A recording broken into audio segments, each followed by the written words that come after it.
Please forgive me.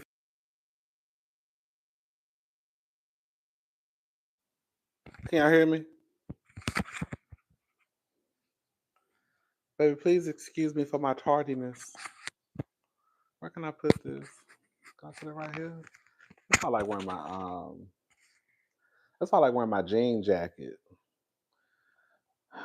You know, we call them blue jean jackets. I like wearing my denim jacket because my microphone is a little sturdy. Baby, I didn't want nothing. I was over here and I kind of got hungry a little bit, but I'm gonna go later on to get me something to eat because the food truck that I go to, I'm going to a food truck. It don't close until like 3 o'clock in the morning, 2 or 3. Yes, the weekend. Yeah, on the weekends it close at 3. So yeah, right. Just a little kitchen table talk. Just a little kitchen table talk, right, Kimberly? Um, what's up? Tune in with Trey. And what's up, CJ? CJ, baby, y'all see Simone and Quad getting into it online? I said, baby. I said, oh baby. What's up, Diva? I said, oh baby. The girls is arguing, fussing, and fighting, baby. I said, the reunion ain't even came on yet, and they already tussling. I say, girl. So yeah, I just want to come on here with y'all and just have a little kiki and girl, let me tell y'all something. I want to start off. I want to start off. Girl, I can't even talk right. I want to start off by saying this, girl, because I've noticed this too. I think I heard the diva say this, girl. You know, I'm gonna add my own little twist to it, baby. Real Housewives of Atlanta already got the girls tussling in the comment section. I am not. Let me tell you something. I am not. Let me tell you something. I am not about to be fussing and fighting with y'all, girl, over the Real Housewives of Atlanta. Girl, I'm not about to do it. Cause I already see, girl, we 1 episode in. What's up, Faith, Love, Life, and Style? Girl, we 1 episode in. And the girls already in the comments, girl, cutting up and acting a fool. Girl, I see y'all on Twitter. I see y'all on IG. I see y'all on Facebook and Black Planet and Jacked and Grinder and girl BGC Live. Girl POF. Girl, the girls are tussling. Girl, we 1 episode in. Girl, 1 episode in, and nerves are already bad. Okay, I'm not gonna do it. I'm not gonna do it. I'm gonna do it a little bit. I'm gonna do it. Oh, girl, I need girl. We gonna get into some girl. Y'all, when I say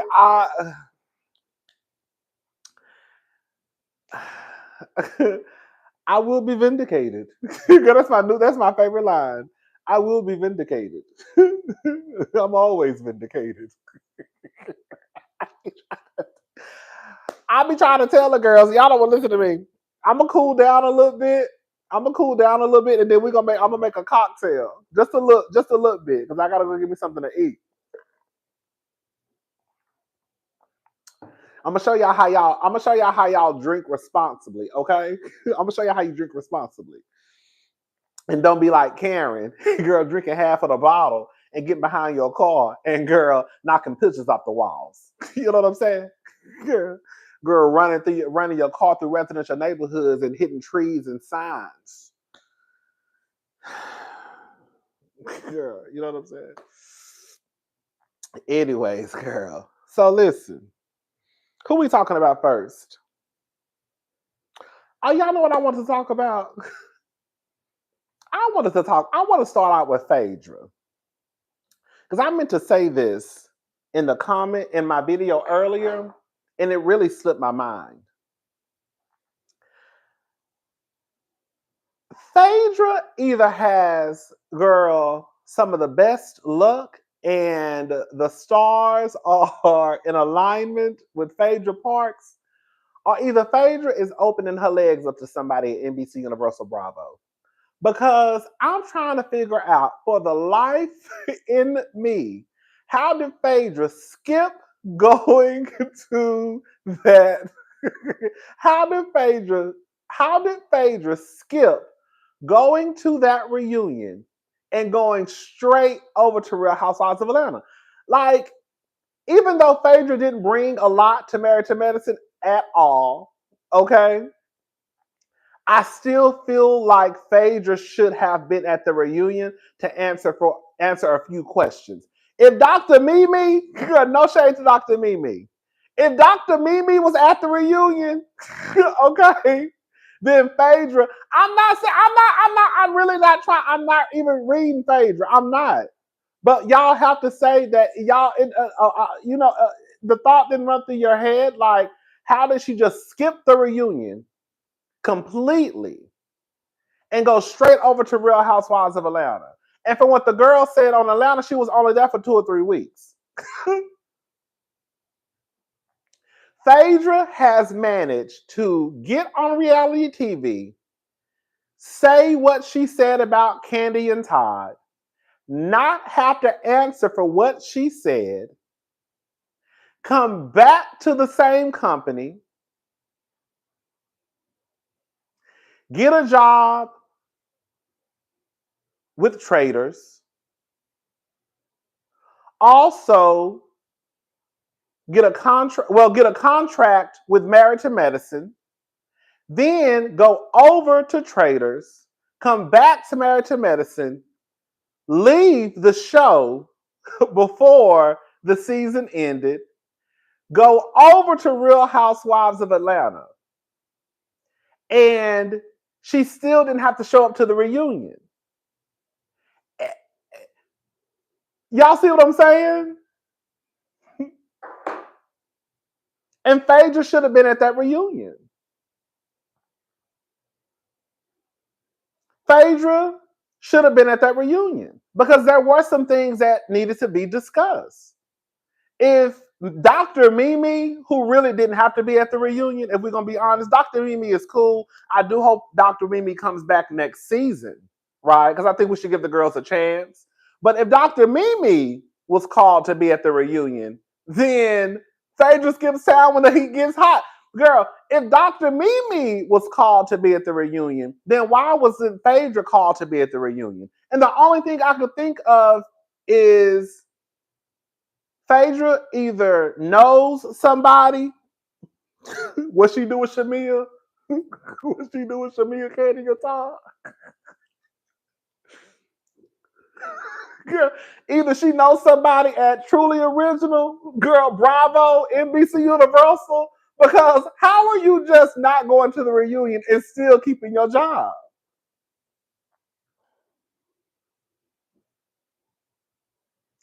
I want to know when it came up, when she lied and tried to act like that she didn't know Heavenly told her that Apollo was coming. Or she asked her. I think that should have been a question to come up to ask Phaedra. Because the way Phaedra tried to present it was as if she didn't really know.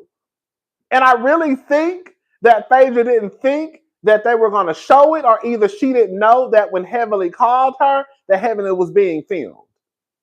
That's the only thing I can think of. Either she didn't think they were going to show the conversation that her and Heavenly had, or either she didn't know that Heavenly was being filmed when Heavenly called her on the phone. Because when Jackie brought it up to her, she just went mute. You see what I'm saying? But I just wanted to say that because I'm like, for the life of me, I really thought that Phaedra was going to be at that reunion. I thought they were just trying to, drum up some excitement for the gathering, the Ponderosa. That's exactly why she was gagged. What's up, AC?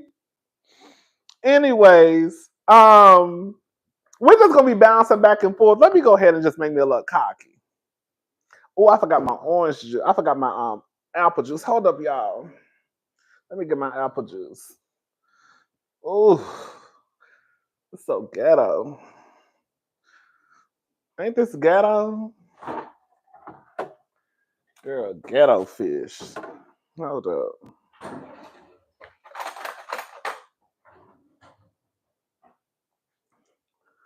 Ooh.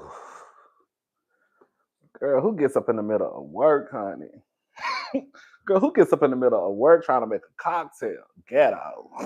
You hear me? Just ghetto. Girl, don't tell my niece. Girl, these my niece's apple juices. Really Bailey's. Girl, I bought these. I've been had these, but they ain't been over here in a minute. So I be buying like apple juices and stuff for her. You know, I be trying to have little snacks and stuff. You know what I'm saying? So when they come over, girl, we got apples and fruit and juice. And so yeah, I be trying to have little stuff over here. These little apple juices, honey. Girl, I'll be tearing them up, baby. So we're gonna make a little cocky right fast. Okay? Make a little cocktail. Don't tell I stole her juice though. Girl, let me see. Pour a juice in here. I forgot my other juice. I forgot the other juice. I gotta get back up, y'all. Hold up, baby. This is ghetto. Y'all, give me a second. Let me get my stuff together. I can't even get my stuff together. Let me tell y'all something. I'm not about to be on here all night arguing with y'all about no quad. You know the apartment people, girl, they getting on my nerves, honey. They really want me to stay here. Girl, I told them I'll think about it. I'll think about it. Girl, what's the incentive? What's the incentive? Okay? Girl, what's the incentive? Shit. That's what I want to know. Hell. Put that knife on that table before I cut myself. Girl, I got a fresh bottle, baby. I done had this bottle here for a couple of weeks. Y'all know I really try to, girl, for real. Y'all know I really try to stay away from this gasolina. Girl, you know I'm more of a champagne. You know, I'm serious. I'm more of a champagne wine type of girl now. Because this shit, girl, I'm telling you, I'm going to end up texting somebody tonight, girl, and then regret it in the morning. At least when I drink champagne, at least that was an extra little pour. At least when I drink champagne, girl,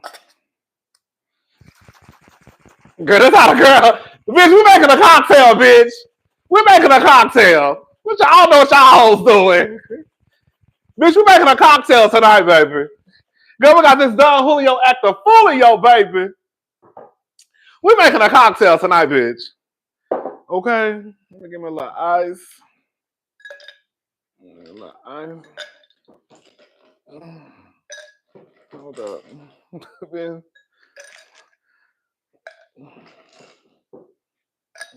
Ice in here. But when I get a little bit, let me tell you something. But when I get a little bit of money, girl, it's gonna be over. Girl, girl, you know I got an ice cup. I like to have my stuff separate. I like to feel like rich. I like to feel like a rich black woman. You know what I'm saying? Rich black women, we separate our shit. You know what I'm saying? We separate our shit and then we put it all together. I gotta show y'all girls how you make a cocktail. Okay? You have an ice bucket. That's tequila now. Okay. Listen, you gotta have an ice bucket. And yeah. Let's pour it in here, child. Mm-hmm. Okay. Let me get a little. What's this called? This is called the Grand Dame. This is called the Grand Dame 2.0. Where my straws at? Okay. Let's taste her and see how she tastes it. Let's taste her.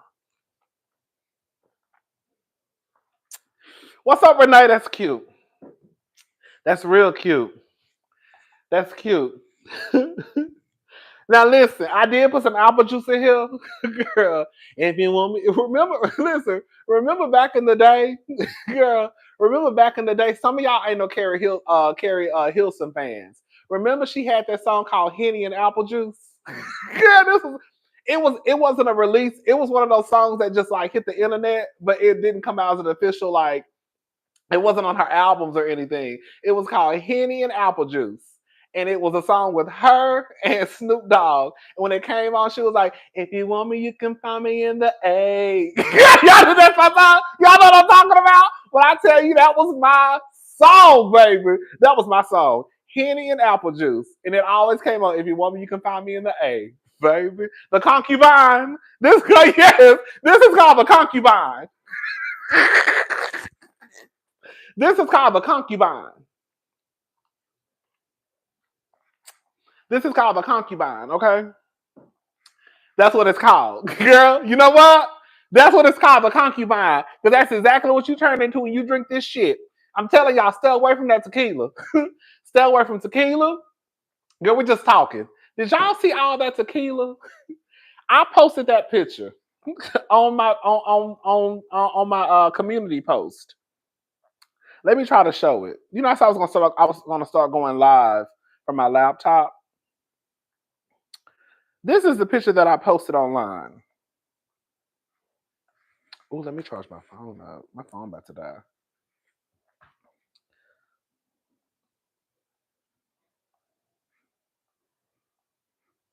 Baby, look at the alcohol. Baby, I want y'all look at all that alcohol in the background. Y'all see all that alcohol? Do y'all see that liquor? Girl, that's exact. They were lit. That's what I mean. Y'all know I'm nosy. I catch everything. So I'm watching the trailer and I'm like, what are those bottles? I'm like, what are those bottles behind Contessa? So I pressed pause and I was like, girl, let's look about. Girl, that is 6 liquor bottles. Let me explain something to y'all. That is a lot of alcohol for what they are doing. Let me explain how this works in my mind, okay? So they're there that day to film the reunion. In my head, I guess in my head, I would think, in my head, it goes, okay, y'all are there to answer questions. You're going to be confronted, right, about the things that you've said in the confessional, the things you've said throughout the season. I thought that clearly it's certain reunions. I thought the same thing too, because I thought they didn't allow alcohol at the reunions, but clearly they do. So my mind, it goes to, okay, you have to answer questions all day long. I can understand you probably having a shot or two. You know what I'm saying? But if I'm going to be here all day and I have to answer questions all day and I have to confront people, get confronted, like I just feel like that's a lot of alcohol for them to have access to. Not to say that they drank all the alcohol, but that's a lot. Maybe 1 or 2, 3, like, okay, a bottle of tequila, a bottle of vodka, a bottle of brown. So whoever drinks tequila drinks the tequila. Whoever drink the vodka, drink vodka. Whoever drink brown, drink brown. But girl, y'all got Don Julio Actifulio. Y'all got Hennessy. Girl, y'all got Don Julio Actifulio. Y'all got Hennessy. Somebody said that's Uncle Ernest. Y'all got Jack Daniels. Y'all got another brown bottle. And then I think that's a clear bottle in the back. Girl, they had 6 bottles of alcohol. Girl, and then we wonder why. Girl, okay? And then we wonder why that was at the reunion. They're about to fight. Because, girl, and then I want y'all to take a look at those big shots of those big glasses. Look at those shot glasses. Do y'all see those shot glasses? I said, girl, no wonder they was acting a fool. Girl, they was filled to the gills. Girl, they were filled to the gills. So yeah, that's another thing. I was like, girl, that's probably why they were acting a fool, because they were clearly, some of them, not everybody, but they clearly had access to a few bottles. You know, I will say this much, and I'm not. I don't think I think that it's okay to drink at the reunion, because I think that your nerves are probably bad. right? And so everybody probably wants a shot, girl. Everybody probably wants a little, like, girl, let me just calm my nerves down because it's about to be a shit show.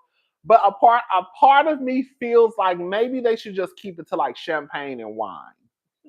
11%, maybe 12.5. Because when y'all saw,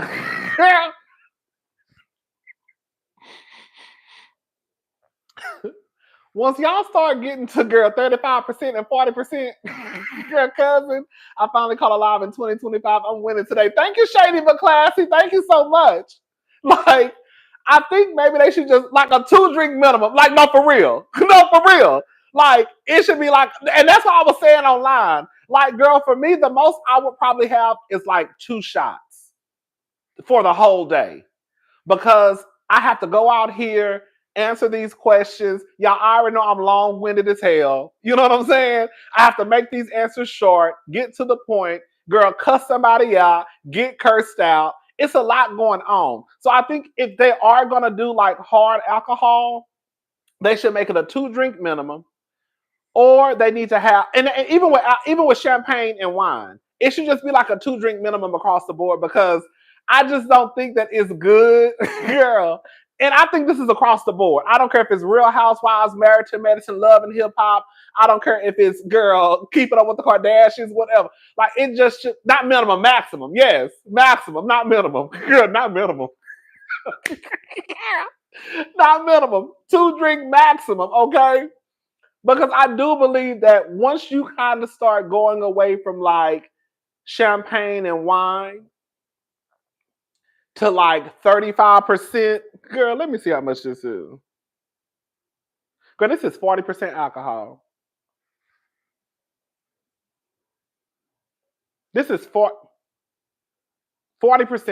Girl, y'all don't need to be, girl, I'm sorry, girl. Y'all don't need to be drinking no Don Julio at no reunion. Because half of y'all, girl, can we just talk? Half of y'all already don't like each other.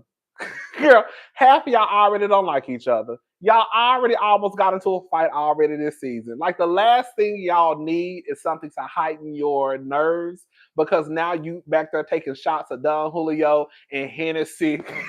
Girl, and Hennessy. And girl, Jack Daniels, girl, and you just, I'm gonna get that hoe, girl. I'm gonna get that hoe, girl. I'm gonna get that hoe. No, you not, girl. We are not doing all that carrying on today. You know what I'm saying? Because I'm sure Simone cup was probably filled to the top, and I'm sure Quad girl had some Hennessy. I'm sure what's that nigga named King probably had a little cocktail. Anyway, shout out to them though. All right, y'all, let's go. Let's move on. We're just talking tonight. Okay, who we gonna talk about first? Oh, Shamea, baby. Shamea has been doing her press run for the Real Housewives of Atlanta, and she stopped by a few people. She went to Angela Yee, and I was halfway in the middle of the interview. I just got the things that I wanted to just really discuss. I didn't want to discuss the whole interview. And this is some of what she had to say. So we're just gonna start out with a little light, and then we're gonna work our way up. Okay, we're gonna start out with a little light, and then we're gonna work our way up to the mess. I think this clip is her talking about her husband not wanting to do the show. We're friends together from childhood. We saw the cute throwback pictures of the two. Oh no, that's not the one I want to talk about. That's the wrong one. Hold up. Now, another thing from the past that I know, I'm sure is going to come up, like when Phaedra was... Oh, no, girl. My stuff is out of order. Hold up. My stuff is out of order. I wanted to go in a particular order. Okay, hold up. We're going to find out. So, behind the scenes, how did they even approach you? Okay. Like, what happened for them to... So this, and I want to clear this up. A lot of people said, okay, you know, she can never get a peach. I always got offered, but my husband wouldn't do it. He was like, I'm not interested, but he was always supportive of me. He was always like, babe, you do it. You do it with Shia. Then Shiloh came along. You and Shiloh and Shia do it. All of y'all do it. Film at the houses when the cameras come. I'ma leave. So he was always very adamant about I can't really be home. Like, I don't want. The house is big enough. He could just go somewhere else. He's like, I don't want to be in the spotlight. Right. He shies away from the camera, even naturally at home. Like everybody's spotlight, he's like, laying back. Mm-hmm. So that's not his thing. But they wouldn't allow me to have a peach without him. Okay. They were like, it's all or nothing. Right. So much so to where even this season when they came to do like the final, like, okay, we're gonna do like a test screen with you on, camera. Gerald was supposed to be there. We were supposed to be playing this big game as a family. We practiced it the night before. Baby, he was like a runaway bride. The cameras pulled up in the yard. He was pulling out the side gate. I was like, but I kind of like that because it's quite a difference from people who are thirsty to be in the spotlight. Mm-hmm. It's nice to have somebody that's like we just got we got our house. Like we did our premiere. I was on the red carpet. I was like, come here, get in the picture. Hold him tight so he can't get away. And listen, and I saw that his business, and this is great because he has an HVAC. He does the HVACs in the airport. And I always talk about this. They say the plumbers, the HVAC people, those are the new millionaires, multimillionaires, maybe they're too loud because everybody want to get an HVAC. But I'm sure there's some people who need to hire. But honestly, it is a business that's booming. It really is. And it's crazy because people, initially when I say, oh, he does HVAC, they're like, no way in hell they're making that kind of money doing some ACs. I'm like, no, but you need it. Every single, we all gonna die. We all like liquor. We all need babysitters, and we all need HVAC and plumbers, like you said. So it's a lucrative business. He does small mergers, acquisitions. So he acquires companies within, our United States, all over. He's all over. And he, people call me like, "Hey, my AC went out. Can your husband come?" I'm like, that is not what's happening. Yeah, that's not how this works. That's wild. Yeah, that's not how it works. But yeah, he's done really well. I'm so proud of him because he comes from Kenya. Okay, that's enough of that clip. This is what I wanted to tap on with this. And this is why I'm so conflicted about when some of the housewives are forced to make their partners. Rodney already drunk off the grind. No, but thank you, make it make sense. This is why I'm always conflicted when it comes to some of the housewives. It appears as though they're being not forced because you still have an option of whether or not you want to do the show. So nobody's forcing you to do anything. But Shamea said they told her either both of you have to be in or you're not going to do it. And then I think of people like Jenna Lyons from Real Housewives of New York. Jenna Lyons is not married, but she has a girlfriend. And we know she has a girlfriend, but her girlfriend is not on the show. Uba has a boyfriend, and her boyfriend is not on the show. You see what I'm saying? So that's why I'm like, do you have to be legally married, girl? If it's just a boyfriend or a girlfriend, then you don't have to. Because if Shamea's husband has to sign up, then why doesn't Jana's girlfriend have to sign up? Or Uba's boyfriend have to sign up? You see what I'm saying? And I get that some of these production companies are different, but at the end of the day, the person who calls the shots, the production company is hired by Bravo or NBC Universal, right?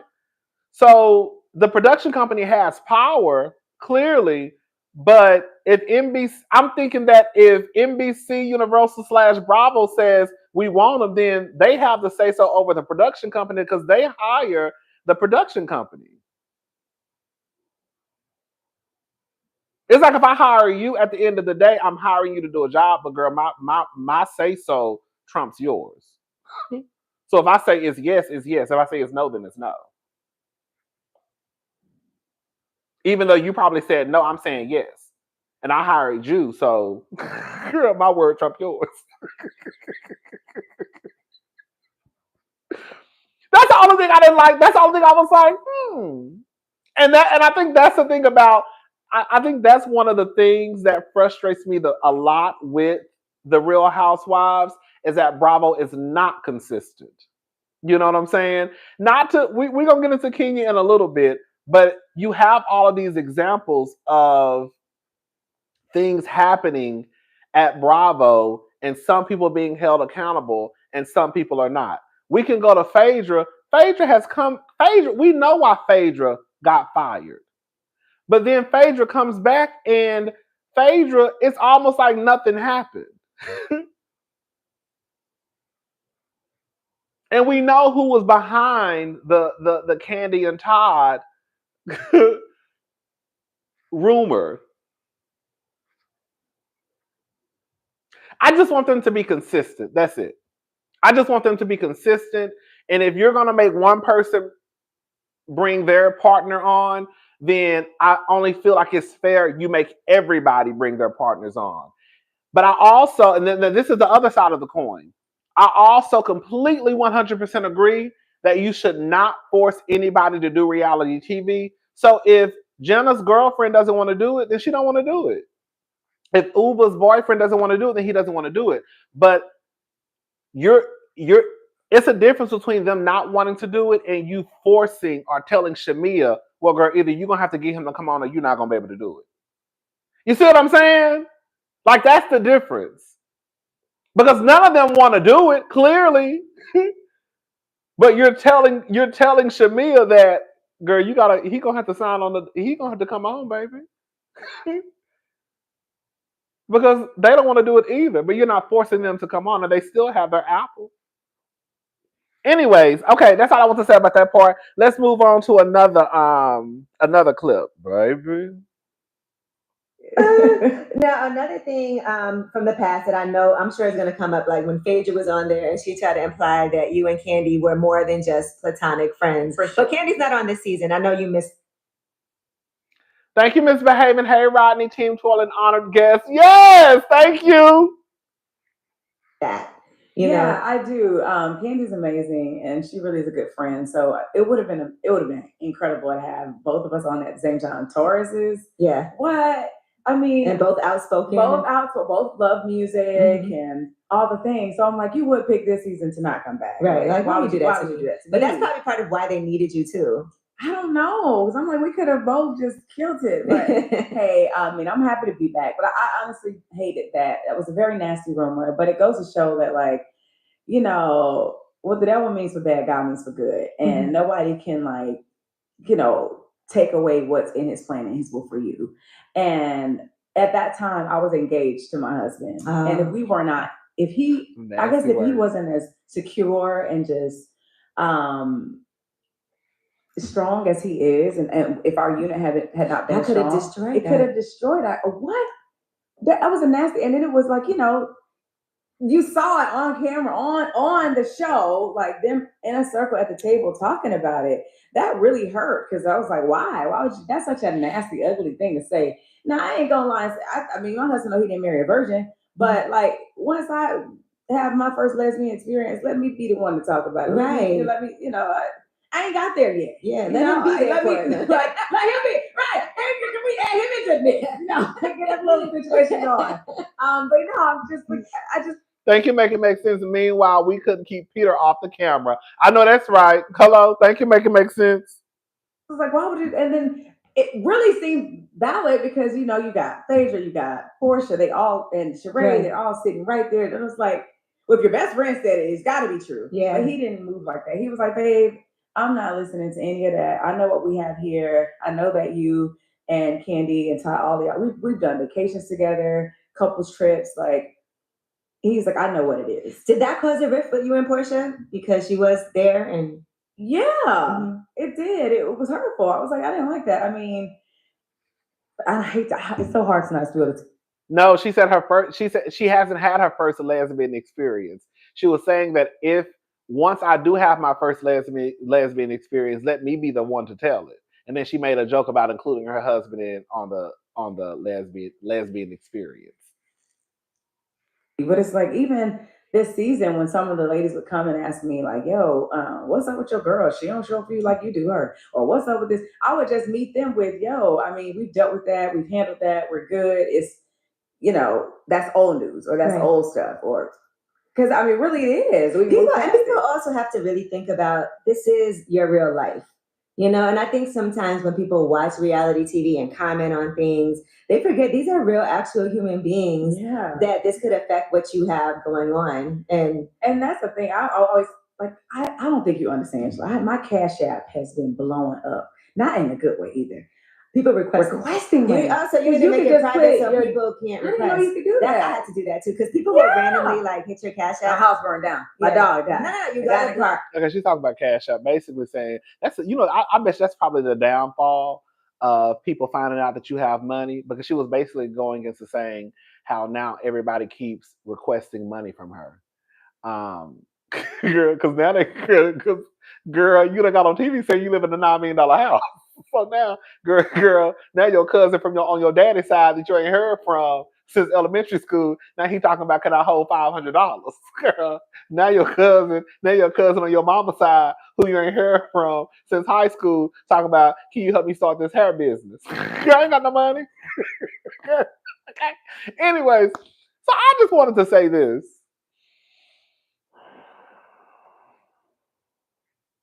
Girl, can we have some kitchen table talk? A part of me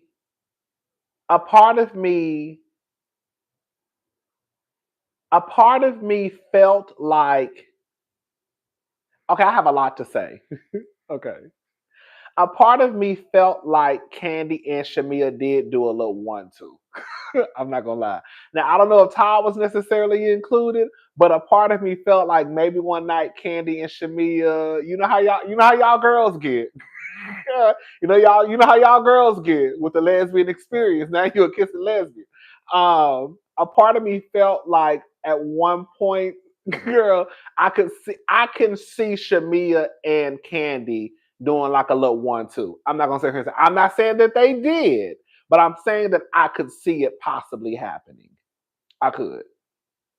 Just a little one drunken night where they probably bump coochies. I sent her a request for a little 40. Okay. Thank you, make it make sense. Like, I don't know why I could see that happening. But this is the point though. And this is why I have been screaming to y'all that Porsha is not a good friend. Let me be very clear. We're about to have some kitchen table talk. Do I believe that Porsha and Shamea, being that they have been friends since they were little girls, do I believe that they done did some shit? Yes. You know. Thank you, Nikki J. Hey, cutie. Hey, what's up? Do I believe that Porsha and Shamea done did some shit? I do. They've been friends, not some shit together. Not shit together. But I'm saying because they've been friends, they know each other's secrets. Girl, listen, I'm just gonna talk real plain, girl. They probably done hold together. I'm just gonna go ahead and say it. Girl. Shamea and Porsha, they've been knowing each other since they was little girls. They probably know each other's secrets. Girl, they probably done hold together. So Shamea know Porsha business, Porsha know Shamea business. You know what I'm saying? The difference is Porsha is not supposed to tell your sister business. You see what I'm saying? So let me be very clear. I don't give a damn if Shamea did have sex with Kandi, Todd, Mama Joyce, Aunt Nora, Aunt Bertha, girl, the housekeeper, and 3 other goddamn nannies. Porsha was supposed to say, no, she didn't. Girl, no, she didn't. Girl, you know she was Kandi and Todd. No, she didn't, girl. Girl, you know it's the truth. But you're supposed to, that's your sister though. That's your sister since middle school. You just met Phaedra a couple of years ago. You see what I'm saying? So even if it is true, you still supposed to shut that shit down. Because you know the hoeing that y'all probably did together. You know the hoeing that y'all probably did together. So why are you out here letting this woman sit at this table with Sheree and tell her business, even if it is the truth?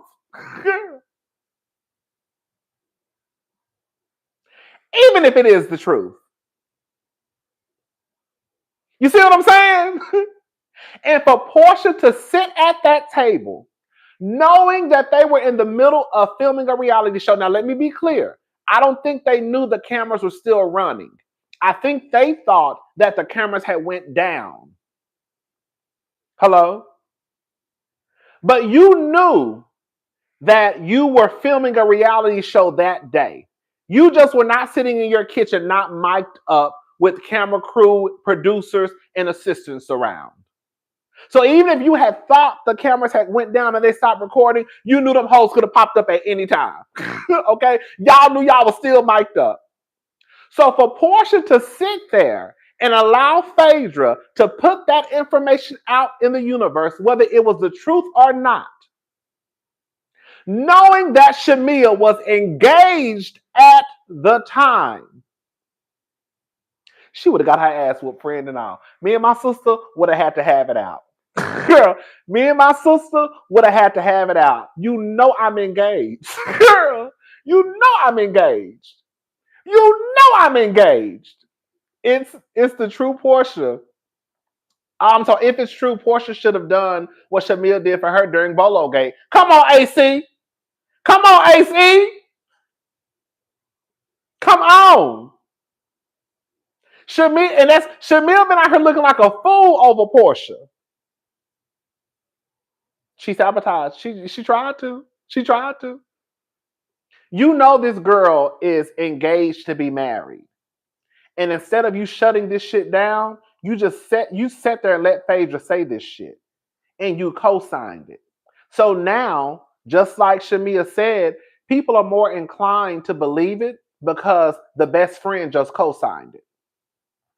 People are going to believe what they want to believe, but if the best friend co-signs it, then it probably got a little bit of truth to it.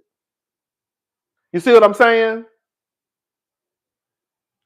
I don't know how y'all think I don't know how y'all think Porsha is this best friend y'all ain't never had. I don't know. It blows my mind when y'all be wanting to be Porsha friends. Girl. Porsha just literally showed up to Shamea's birthday party. Porsha knew that Shamea had just got her peach. She knew. Shamea had just got her peach. Porsha has told Phaedra Shamea's entire whole facts. Come on. I believe it too. Thank you, make it make sense. I believe that Porsha done probably told Phaedra everything that Shamea did. She left out the part what she did. Now we're not gonna bring up when you was over at R. Kelly house, Porsha. Girl, let me shut up. Girl, now the Julio starting to. Let me drink some water.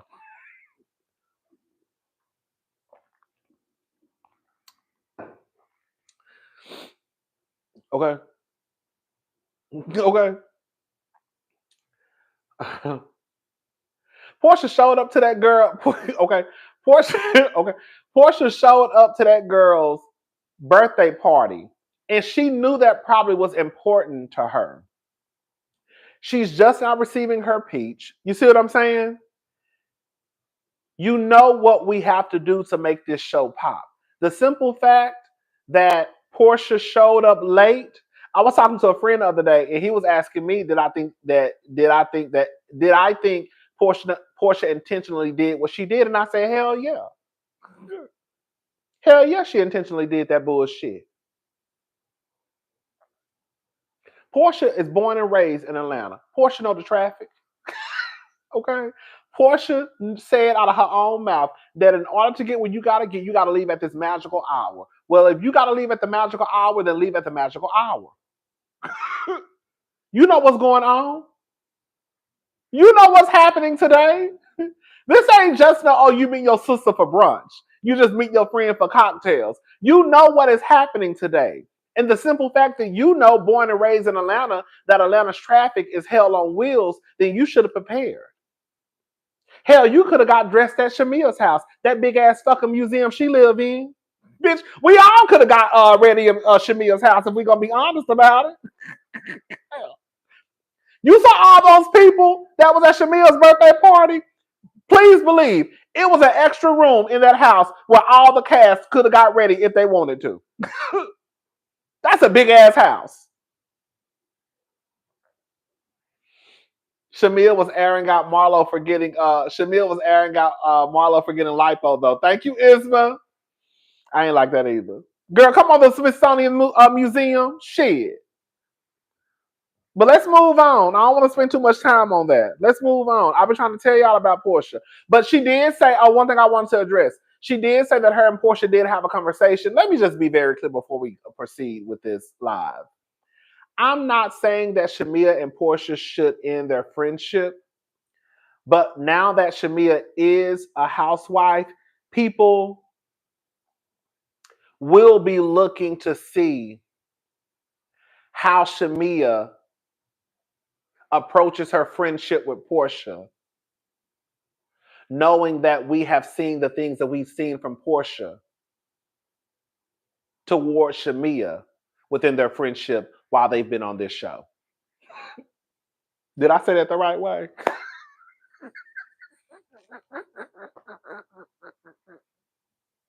People are going to be looking.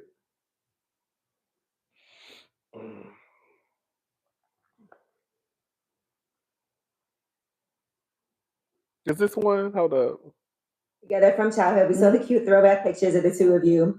And on this episode, I saw certain things that people were talking about. You had your birthday party, and people felt like, well, Porsha showed up late, and then I saw this article on Collider, and it said, Shamea is a great friend to Porsha, but Portia's not always a great friend to Shamea. Oh, and girl, Angela, girl, that's what I'm talking about, girl. Just put it out there. God, just put it out there, Angela. Girl, I saw a report that said that Shamea is a great friend to Porsha, but Porsha ain't no great friend to Shamea.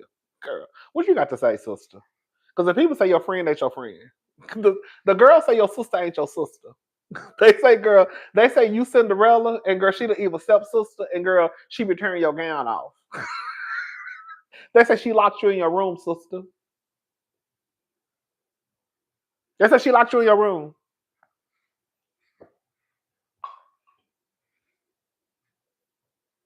Shamea is giving Cynthia they love a victim edit. Thank you, Isma. Angela asking the questions, baby. That's what I want to know. I said, come on. That people always get you, and you're a ride or die because that's your friend from childhood no matter what. And then they started talking about things in the... Hold on, let me go back a little bit. That Shamea is a great friend to Porsha, but Portia's not always a great friend to Shamea. And I know that people always get you, and you're a ride or die because that's your friend from childhood no matter what.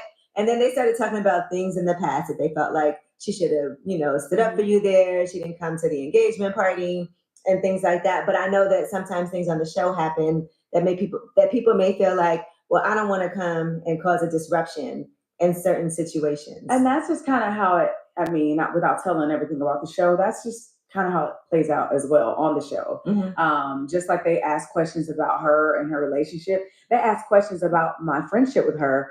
And if I felt like it was one-sided, and I just told them, like, I can only focus on me. I try to be the best friend that I can be to my friends and hope that it's reciprocated. And when it's not, I ain't gonna do it. I can't, there's only so much I can do about that. I just want to continue to show up and be the person that I know how to be, how my parents raised me, to be a loyal friend, one that is gonna ride for their friend and to the well side. And sometimes that's like a fault of mine. Like, it's just like, girl, like, okay. Because I think part of it is like you can check somebody and say, it hurt me that this didn't happen. Absolutely. Or that you didn't show up, even if you're not getting along with this person. And I think that's kind of the thing in this group, since these ladies are new, they don't know our friendship. So they don't know that I've had conversations about the disappointment or the hurt in the past. That's old tea, like I got married in 2017. So to bring that all back up, and now it's on TV for the world to see, it's like, but the truth is, of course, it's going to come up because you were on the show before, and this is the first time people are really getting a chance to hear my side in the spotlight of things. So everything old is going to come up, And I think that's what makes it uncomfortable, because before, when things would come up, like you would hear their side or her side, and there would be no me. It would be like, oh, she just laid down and took it. But no, I had conversations about that stuff. It just never got aired, or they didn't care. I didn't have the piece. You didn't have the piece. Yeah. Which Candy has always been very advocating for you. She's and always, said that you were that girl. She came to my wedding all the way in Kenya. Like she talked about Candy a little bit. Hold up. Thank you, make it make sense. Shamea was the sidekick who ended up the star. Thank you. Listen. So Shamea did say that she's had these conversations with Porsha about some of the things that have transpired within their friendship. You know, at the end of the day, and they're not going to show it because Shamea wasn't a housewife. She was a friend, and on top of that, you know, the name of the game is to protect Porsha at all costs. I think Shamea. Well, since you wrote the book on since you wrote the book on friendship, thank you, Isma. I think that Shamea is gonna have to learn. I know that's her sister. I know they have decades invested. Don't air me out on TV and apologize in private. I know that's right. Don't air me out on TV and apologize in private. Thank you. I need that apology to be publicly, like you told my goddamn business publicly. Okay? Yeah, yeah.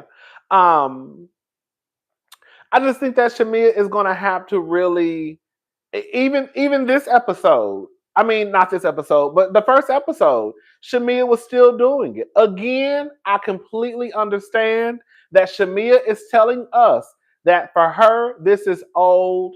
They've worked past it. They've had conversations about it, right? But for us, we haven't seen those conversations. We're not privy to what was discussed. So as far as we're concerned, the shit ain't never happened. So when Shamea gets on TV and she's steady kind of trying to defend Porsha, because let's just call it for what it is. When Phaedra started saying you was out here hoeing in these streets with Candy and Todd, Porsha sat there and co-signed. But when Kelly started bringing up that she walked into that lady's house and walked out with her husband and her henna say, Shamea jumped on a goddamn, put her cape on and started defending Porsha at all costs. You see what I'm saying? Do you hear me?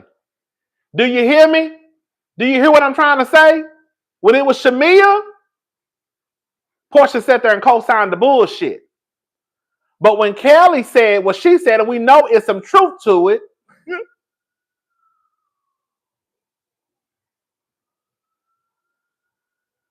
Shamea was like, no, you don't know the story. You believe in the blogs now? Well, girl, who else? Girl.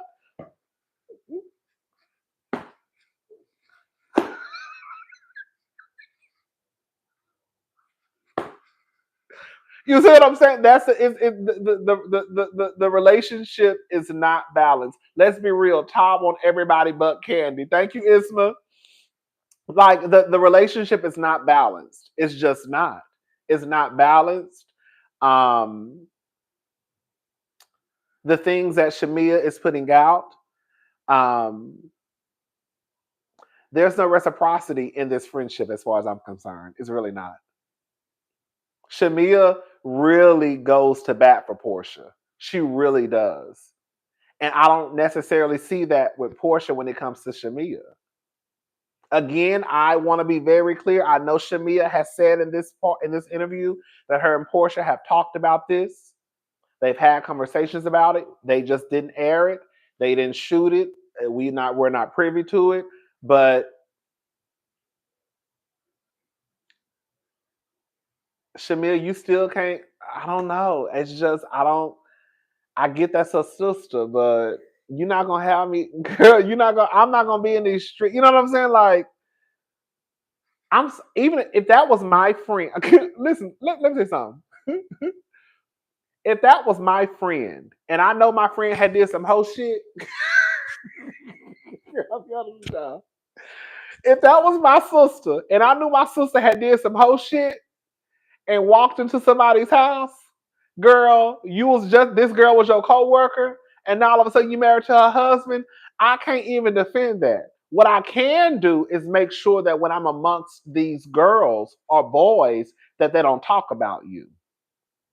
Now you're not gonna child Rodney like to hell with a clean slate. Porsha's still gonna get dragged by her scalp every chance I get. Underground Railroad my ass. Thank you, Don D07. I do believe that, like, if that was my sister, you're not gonna talk about my sister while she's not here. You see what I'm saying? However, I'm not gonna sit at no table and try to defend no shit that I know Girl, look a little bit. Girl, it look a little bit. Especially not on the TV. They talked about it, but the behavior didn't change. Thank you, Lady Rose. Like, girl, I'm not about to look like no fool on TV trying to defend some shit that you know is a little, it's a little janky. Girl, it's a little janky. You see what I'm saying?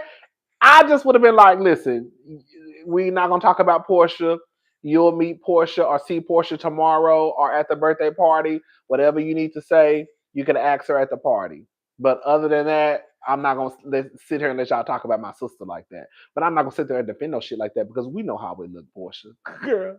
Like friends or not, y'all know how shit look. You know what I'm saying? You know how it looks that this girl was co-workers with this girl, and then she goes and meets the husband, and then 18 days after their divorce is finalized, she's engaged.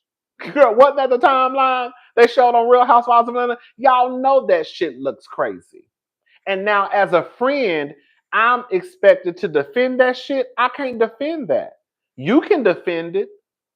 I'm not gonna let nobody talk about you like a dog while they're in my presence. But I can't really defend no shit like that. Girl, because you know how it looks. That's why, and I keep telling y'all this, that's exactly why Porsha doesn't want to talk about it, because she can't explain it. Porsha doesn't want to talk about it because she cannot explain it. Because she knows, girl, what the tea is. So let me just not talk about it and run from the conversation and shut the conversation down and not answer the questions, because there's no way that I could really explain the shit that I did.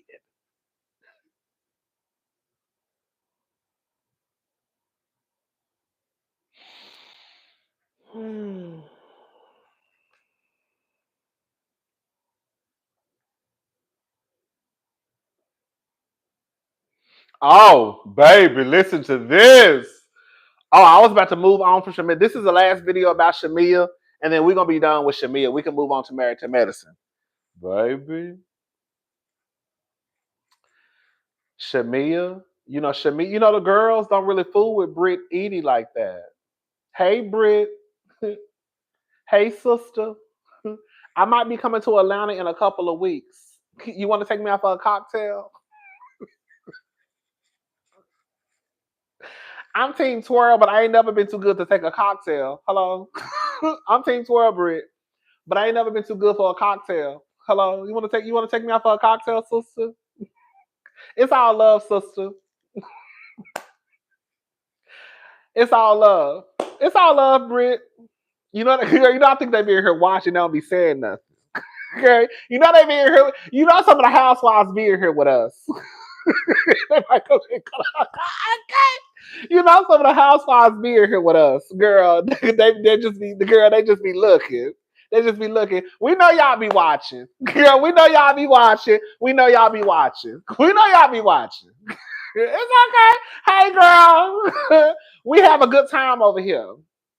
We have a good time over here. We like to kiki and laugh. Girl, it ain't that deep. You know what I'm saying? We tussle, right? We say it with our motherfucking chest, though, right?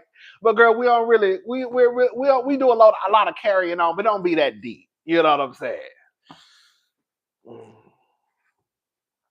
Well, Shamea don't really fool with Britt. This is what Shamea had to say about Britt. I want y'all to take a listen.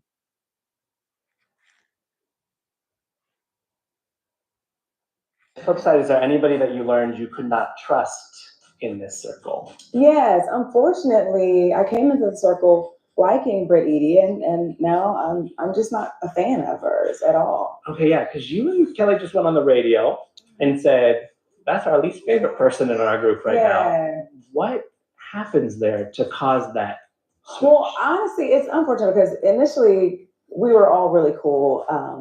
And I think when Kelly and Britt had a little rift in their friendship, she kind of turned on me. And I'm like, I don't have a dog in the fight. I like you both the same. And then it was all this like, and I'm like, what did I do? I'm just her energy did not match her the energy, situation. yeah, and then she, you know, I feel like kids are off limits. She just kind of went there, and you'll see it later in the season. I mean, she went there about my youngest, Shiloh, and that's a really sensitive spot for me. So I just felt like, you know, I can't be, I don't want to be associated. I don't want to be around, and it was too much for me. Cross the line. Okay. To me. I don't know what was said. I wasn't there. I will say this much, okay? I know how some I know how some of y'all get when it comes to children, right? Sometimes I have noticed that someone could be talking about your parenting, and some people will say that, oh, you're talking about my child. So again, I don't know. We will see. But Shamea don't fool with Britt because Britt brought up her child. I'll say this much. I'm not gonna say she talked about her child. I'm gonna say that her child was brought up. Now, in what capacity, I don't know. But girl, Britt baby. Britt baby. It sound like Britt baby. It sound like you I just want them to do right with this season because the girls have come out and talked too much. Not too much, but they've already told us kind of what they've given. Okay, they've given us their opinion on Britt Edie. So I think it's only fair to really show the full picture. You see what I'm saying? So like Porsha was on the Breakfast Club and Porsha said that Britt Edie did something dangerous or said something dangerous. She said or did. I can't remember her verbiage. But she said something dangerous, did something dangerous to Kenya, and in response, Kenya did something dangerous back. Now you have Kelly and Shamea saying, I don't fool with her. I feel like I just feel like they need to I just feel like the production, y'all better not play in our face. Because Shamea done already told us, I don't think Britt is interested in going to get cocktails and spill tea with you, but her husband, oh child.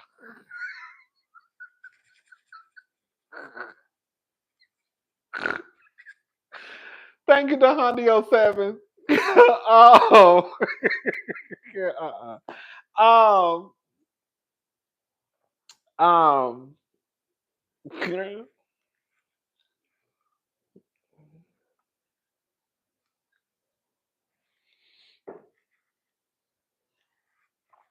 Um, girl, I forgot I forgot what I was saying, baby. What was I saying? I forgot what I was saying. I really forgot what I was saying.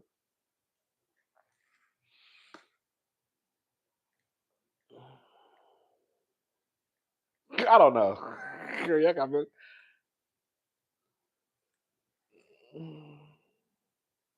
Girl, let's talk about the husband. Okay, let's talk, girl. My Kim, baby. What Kim Richard said, baby? Let's talk about the husband. But yeah. So, anyways, you know, if Britt actually talked about Shamea's child and Porsha is still cool with Britt, that tells me everything I need to know about prune juice. Thank you, make it make sense. I just want to know what she said. I want to know. I just want to know because I don't know. That's what I'm gonna wait till it airs. But I will say this much: if they don't show what was said, and maybe Britt didn't say anything, I don't know. I don't know. Maybe Britt didn't say anything, but they need to show what was said so we can draw our own conclusion. We can come up with what we think it is. Did she talk about the child? She didn't talk about the child. Did she talk about the child or did she talk about Shamea as a parent? Did she talk about the child or did she talk about Gerald as a father? You see what I'm saying? Like I just feel like they need to because the girls already putting it out there. So at this point, either y'all gonna show us because Porsha done already opened up her mouth, Shamea done opened up her mouth. Girl, Kelly don't fool with the girl. So y'all gonna have to show us the full picture. Because they already painting it for us. You see what I'm saying?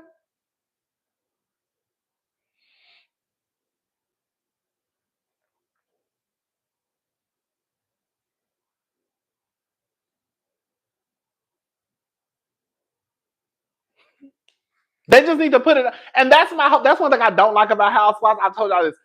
Y'all just need to put it out there. Y'all know I'm about to go on a whole rant. I don't like when the producers don't put things out there. I'm about to say something. I know some of y'all gonna disagree, and that's all fine and dandy. I don't give a damn what was said. I think this is the new reality TV, 23/6 to 65, even off season, off camera, YouTube, etc. Is part of the show. Thank you, Liberia Rose. I don't give a damn what was said. I think you should show it because that is the reality. When they say Mia called Giselle's daughter some whores, they should have showed it. Because that's what she said. You should have showed it. And y'all should have showed Giselle's response. Show it. Because that's what was said. Because then what happens in some of these situations is that something deeper happened behind the scenes and we're not privy to what happened. And so then sometimes that comes in front of the camera. Right? And so then you could tell that girl why they really don't like each other, or why they really don't talk on camera, because something else happened and the producers did not show us. If y'all would have showed us X, Y, and Z, then we could connect the dots, or we would know why these two people don't fool with each other. But when y'all leave out crucial parts of the storyline, and then these people get in front of the camera and they really don't fool with each other like that, we stuck trying to figure out, girl, why they don't really talk. Or like, why they just cordial? They just kind of like speak and just keep on going. Because y'all not telling the full story. Tell the full story so we know. You see what I'm saying? So if Giselle is on Mia's ass, we know Giselle is on Mia's ass because Mia called her daughter some hoes. It just don't look like Giselle is being a bitch.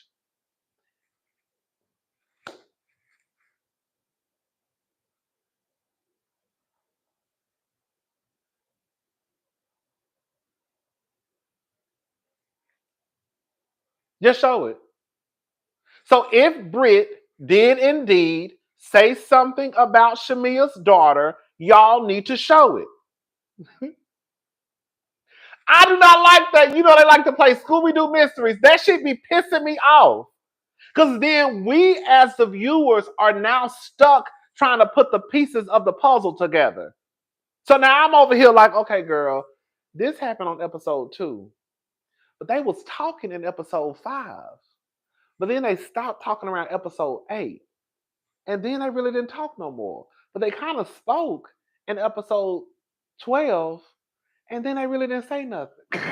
Like, it shouldn't be that hard. I should be able to watch the show and be like, okay, boom, boom, boom, boom. Oh, I see why they fell out. Boom, boom, boom, boom. Oh, I see why they don't like each other. Okay, boom, boom, boom, boom. Oh, okay, I see why they almost got into a fight. Boom, boom, boom, boom. Okay, it should be that simple. It should just be, okay, I see why they don't like each other. Not, oh, girl, why they don't like each other? Huh? Girl, what happened? What happened? Anyways, let's move on, baby. I'm done with Shamea. Let's move on because we're not going to be here all night. Okay. Married to Medicine. I tried to tell y'all. Girl, I be trying to tell y'all. Girl, here we go. We about to get into it. Let me stretch. Ooh. Ooh.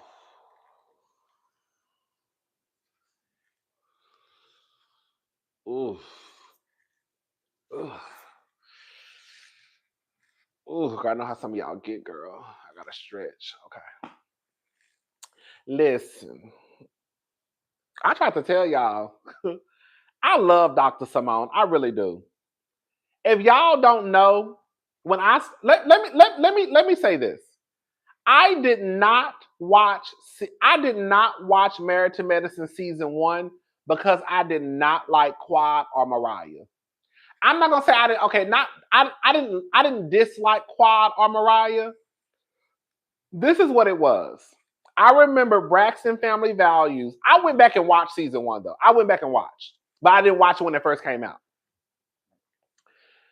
What it was is that Braxton Family Values had come out, and Tamar was funny to me. Tamar's still funny, but this is no shade. Tamar kind of gave you like a punk on steroids.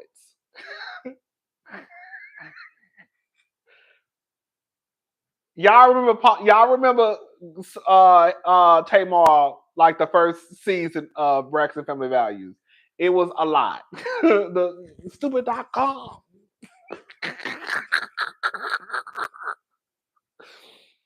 So then Married to Medicine came out, I believe.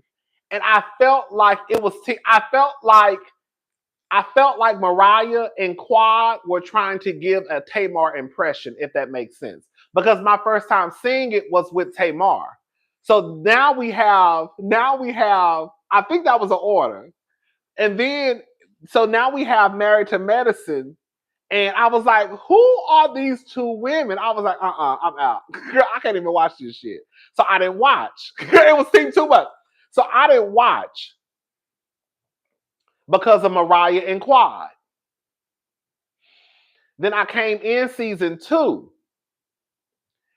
And Dr. Simone was my favorite one. Girl, I went up for Dr. Simone because I was like, oh, she's smart. You know, she's educated. You know, she liked to drink. She liked to curse. Like, I just went up for Dr. Simone. And I hated Dr. Heaven. I couldn't stand Dr. Girl, I couldn't stand Dr. Heavenly. It wasn't toward it was towards the end of season 2 where I started liking Dr. Heavenly. I can tell you when it was. It was when Lisa Nicole's son or somebody had a birthday party, and I just remember laughing at Dr. Heavenly's confessionals. I was like, she actually kind of funny. So, anyways, then I started liking Dr. Heavenly, and then I started liking Quad. Girl. So it was really Dr. Simone was like my number 1. And Heavenly and Quad.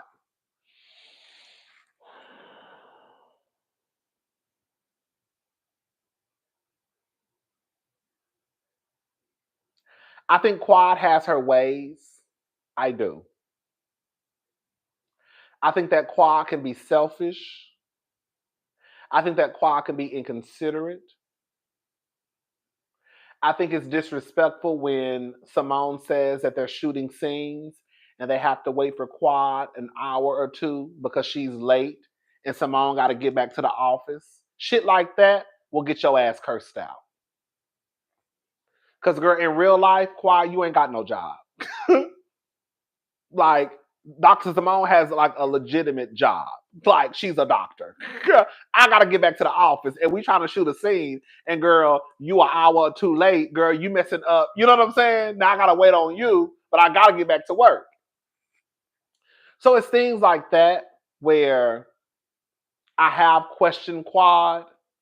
I did feel like when her and Mariah fell out, even though Mariah did try to rewrite history, Mariah tried to go down to Carlos King's YouTube channel and rewrite history. Mariah, while Quad had a hand in the demise of their friendship, we're not gonna sit here and act like Mariah wasn't, girl, basically treating Quad like she was a ghetto friend who she had to pull up by her bootstraps. And maybe she was. Maybe she was. But that's also how you treated her too. Okay? But when it comes to Quad and Simone, I always ask this question. And I really ask this question for the majority of the group. Outside of Toya,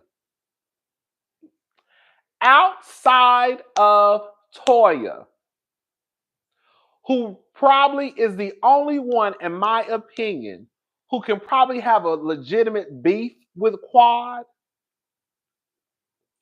Who started the Toya and Quad beef? I don't remember. Maybe it was Quad.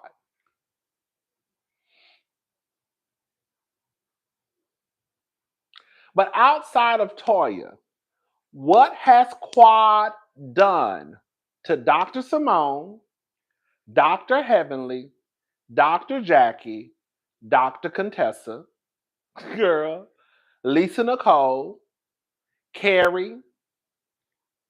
Like, what has Quad really done to these women? And I ask this question all the time. And the only thing that people really mention is Sister Circle.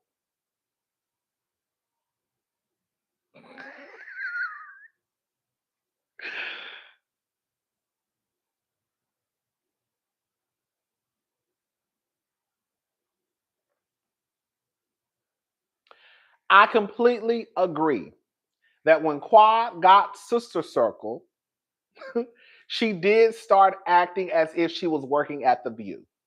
She did. Quad thought that she was going to be on her Nene Leaks and she was going to be done with the show, right?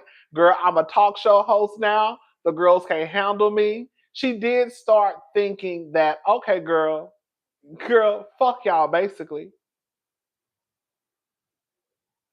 But I think the part that people don't want to admit is that while I can also acknowledge that Quad did get the big head and Quad did start smelling her britches, we're not gonna act like they did not treat Quad like the ghetto bitch, hood rat hoe from Tennessee.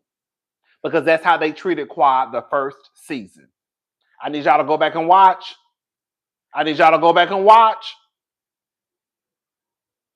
So if you have been mistreated and looked upon as a ghetto bitch from Tennessee, when you finally probably start to find your mojo, you might start to feel yourself just a little bit.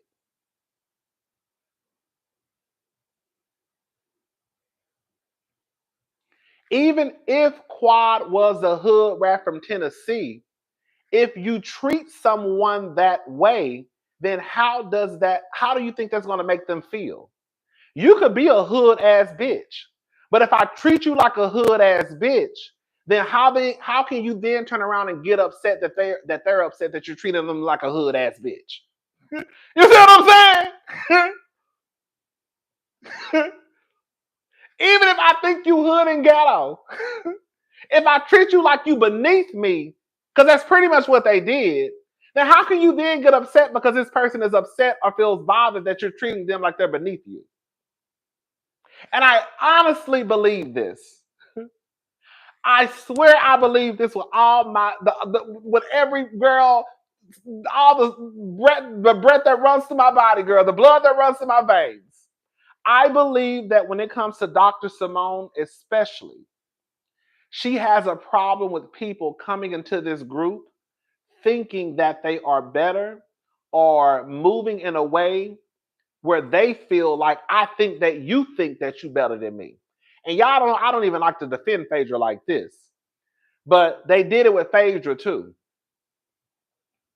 They didn't like the fact that Phaedra came in thinking that she was on the same level as them, because in Dr. Simone's head and Dr. Jackie's too, and probably even Dr. Heavenly's, bitch, how you coming to our shit? This is our shit. They do this with Sweet Tea, and I have to admit they do it. They do like to little girl people. They like to son people. They like to put people in their places. And they never could really put Quad in her place. And I really think that's a big part of the problem, is that Quad walks around here, even though she does not have the education that Dr. Jackie, Dr. Heavenly, Dr. Simone has, right? Even though she doesn't have the letters behind her name, she started treating them the same way you say Mariah treated her. So how can Quad be mad at Mariah, but they can't be mad at her? Because Quad and Mariah, that was a whole different friendship. Mariah did do a lot for Quad. Don't get it twisted. Mariah did do a lot for Quad. I think she helped Quad get an apartment. She probably even gave Quad money. The story that I heard from Funk It Aniva on YouTube, we'll get into that in a little bit.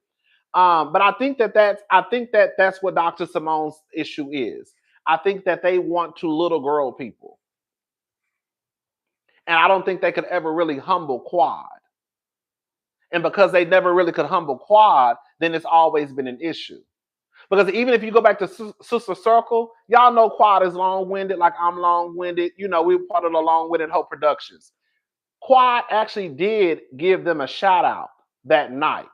It took Quad a while to get to it, but most of the ladies or half of the ladies had already left. So when people even say, oh, she didn't even say their names at the party, she actually did. She did. It took her about 45 minutes to get to it, but she eventually got around to thanking them too. I think she thanked the Sister Circle girls first, though. Yes, she did. That was the same night when she pretended that she didn't know she was getting a Lexus that she bought. That bitch is crazy. That bitch is crazy. I love Quad. Quad gifted herself with a Lexus and act like she didn't know she was getting it that night. I said, girl.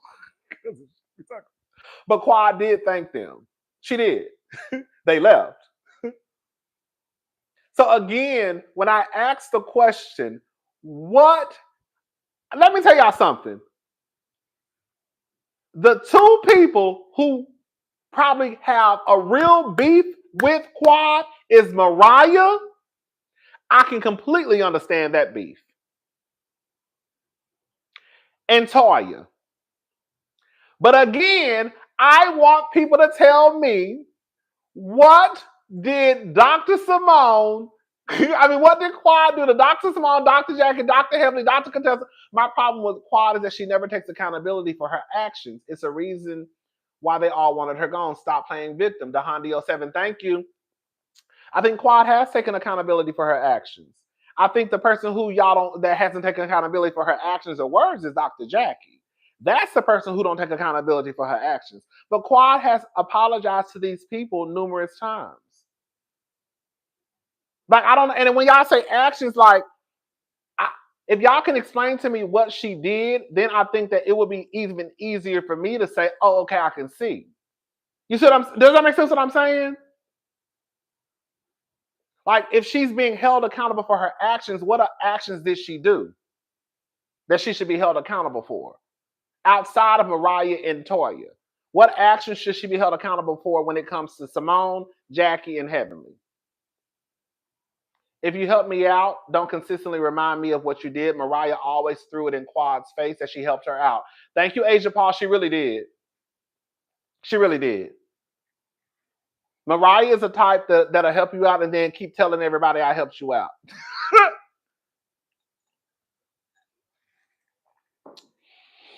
Now, this is a story that Funk It Aniva said on his YouTube page. I still remember. Funk It Aniva said the reason why Quad and Mariah fell out was because of this. Okay? Quad became the breakout star. A lot of the girls still argue that Quad wasn't the breakout star, but everybody knows that Quad was a breakout star. Quad was a breakout star. Mariah supposedly got jealous of Quad. That started to fracture their friendship. Funk It Aniva came down on YouTube and said that one night he, Quad, Mariah, and Rico Chappelle met up at STK. Girl, I remember this story like it was yesterday. What other actions? Because they keep bringing up Sister Circle. Thank you, M Love Black. That's what I'm saying. That's all I'm saying. I don't mind, like, Quad should be held accountable for her actions, but I think that we have to know what actions she's being held accountable for. So, okay. So Funk It Aniva said they all met up. And long story short, Simone keeps this beef with Quad to deflect the lack of storyline. She only truly gets activated at every reunion to get that check and letter for the next season. At this point, girl, let it go. I'm with you.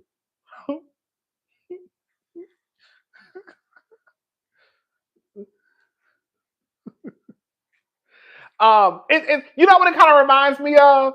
In a way, it reminds me of Nene. Not to get off track. It reminds me of Nene. Remember when Nene thought she was going to blow up and be the next Angela Bassett? Be the next Meryl Streep?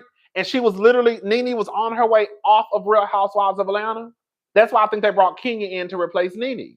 Because Nene was about to be done with Real Housewives of Atlanta because Nene was about to be the superstar. Then all of the shows started getting canceled, and then Nene had to come back. At some point, you kind of have to let it go. We know how Nene was treating those women. We know how Nene started acting. But girl, to still be bringing up Glee 12 years later, it's like, girl, are we still talking about how Nene was on Glee 12 years ago? Like, that's literally what happens with Quad. To still be bringing up Sister Circle when Sister Circle got canceled a season or two after, girl, like, are we still bringing up Sister Circle? We about to go into season 12, and we still talking about Sister Circle.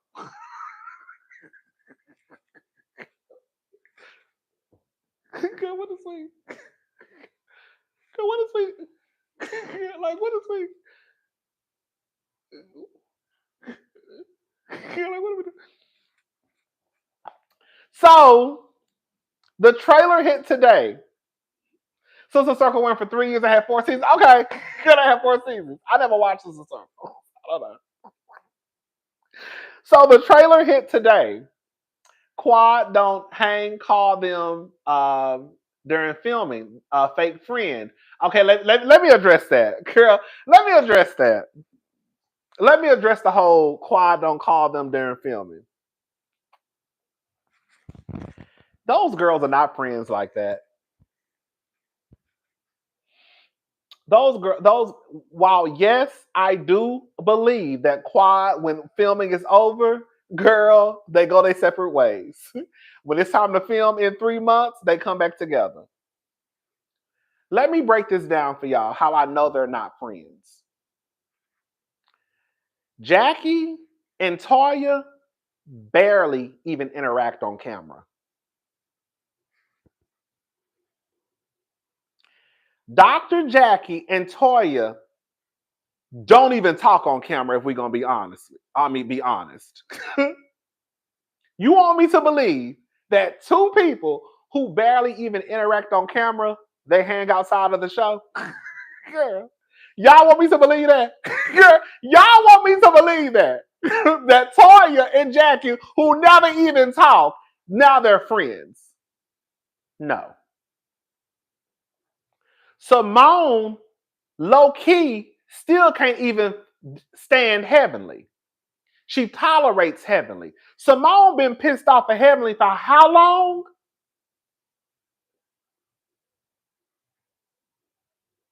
Because of the shit that happened with Heavenly and Cecil. Simone and Jackie fell out because Simone didn't like the friendship between Jackie and Heavenly. They didn't talk for years. Girl, I don't know if y'all I keep up with this stuff.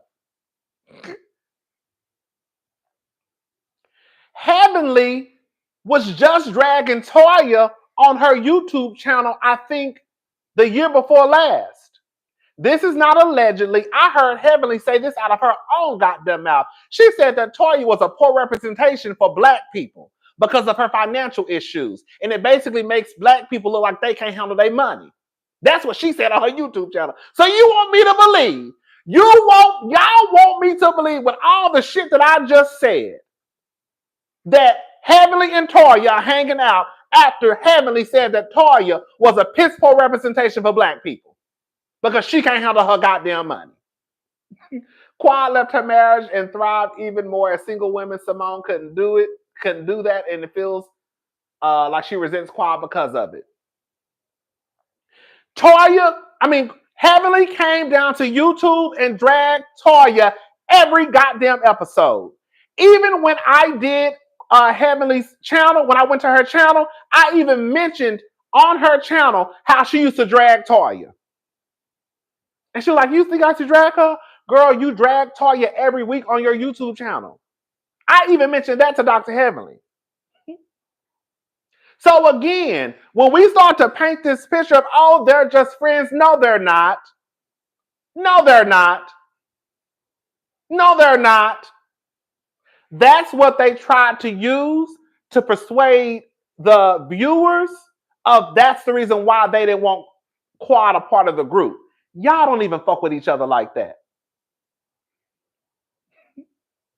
The issue they have is they had a problem with Quad grew beyond how they viewed her. They never wanted to see her as more than the ghetto girl. And when she grew beyond that in front and from them, they couldn't take it. Thank you, DB. I think that's what it is too. They had an image of who Quad was, and Quad did no longer fit that image. But yes, they tried to come back last season and say that they were these best friends, and that's just not the truth. When did y'all become best friends? When did y'all just started hanging out outside of the show? Again, half of y'all don't even talk on camera. Now all of a sudden y'all want me to believe that y'all sisters and y'all hang outside the show? Girl, they can play in y'all face like that, but they can't play in mine. Because I don't watch every fucking season of Real House. I'm not Real Housewives. What my chapstick at? My lips are getting chapped. I don't watch every season of Married to Medicine. I know what the fuck they was trying to do. They were just trying to convince the viewers that Quad doesn't hang out with us, and we have this sisterhood outside of the show. When did this start? When did this start? Because Jackie, you don't even have enough respect for Toya to even sit down and have a conversation with her. Y'all barely speak to each other on camera. The gag, okay. The gag Quad was never ghetto, not as we saw her at least. That was a scheme set up by Mariah. Thank you, Chateau. Microphone, Simone and Heavenly are similar in how they both keep up recycled mess with other ladies to keep folks from getting in their biz and marriage. Thank you, M Easy. Oh, girl. Oh, there we go. Anyways, so yeah, that whole friend stuff, I'm never gonna buy that because, like I said, I've watched every season. I used to watch Heavenly's. I don't really watch her YouTube reviews like that anymore, like that. But I used to watch Heavenly's YouTube reviews religiously. And I remember when Heavenly was down there dragging Toya every chance she got, dragging her. Like, it would get to the point where I would be over here like, damn, they're like, girl, Heavenly, you the... girl, I would be over here watching Heavenly on YouTube like, damn, Heavenly, girl, you need to, like, girl, stop. Girl, like, what? Girl, like, damn. Girl, like, damn. And she like, I ain't got no problem with it. Girl, I can't tell. Girl, like, damn. Like, what? Girl. I used to be over here like, let her hair go, like, let her go.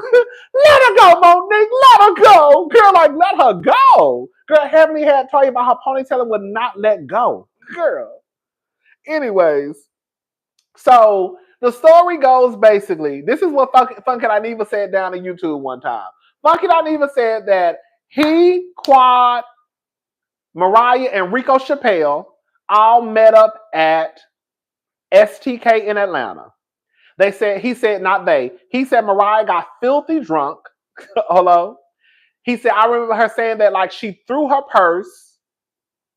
They were trying to bridge the gap between Mariah and Quad. He said that Mariah felt, now I don't know if this is true. This is what he said. He said that Mariah felt some type of way because she didn't understand how Quad basically came onto her shit and she was a breakout star. And then Quad felt some type of way because if you're supposed to be my sister, you should be happy for me. And I think that's how the dissolution in their friendship started to happen. Yes. You remember that story, Brisha? I'm telling you, that's what he said. Now, like I said, I don't know if it's true or not. Girl, I don't know if it's true or not. But that's what he said down on YouTube. And then after that, that really kind of started the demise of Quad and Mariah's friendship. And Quad never really just got over it. Because supposedly Mariah was going around basically talking about Quad too. Again, I don't know. I wasn't there. I'm just telling you what the girls, I'm just saying what the nigga said.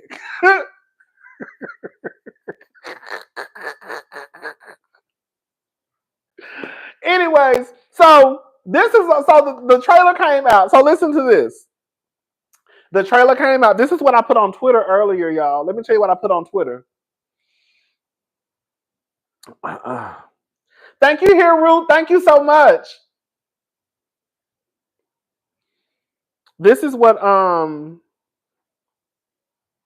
I put on Twitter.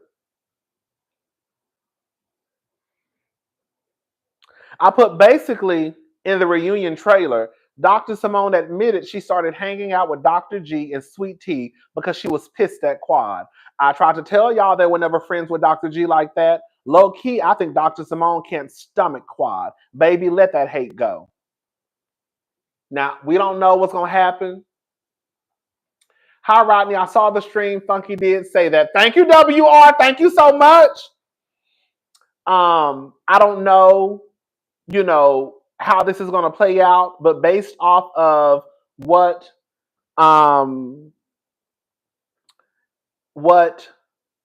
Simone said, it sounds like to me that girl, she basically started hanging out with Dr. G because she was pissed off at Quad. I tried to tell y'all, y'all be trying to think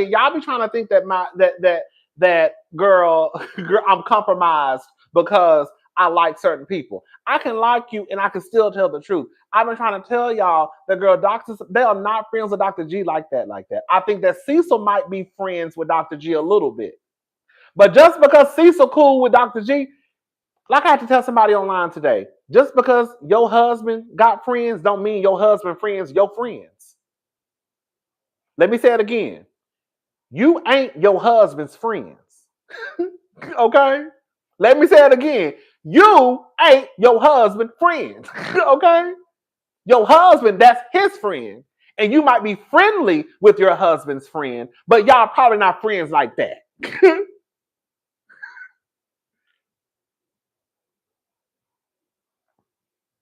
So even if some of the men did have some type of friendship with Dr. G, I don't believe the women were cool with Dr. G like that.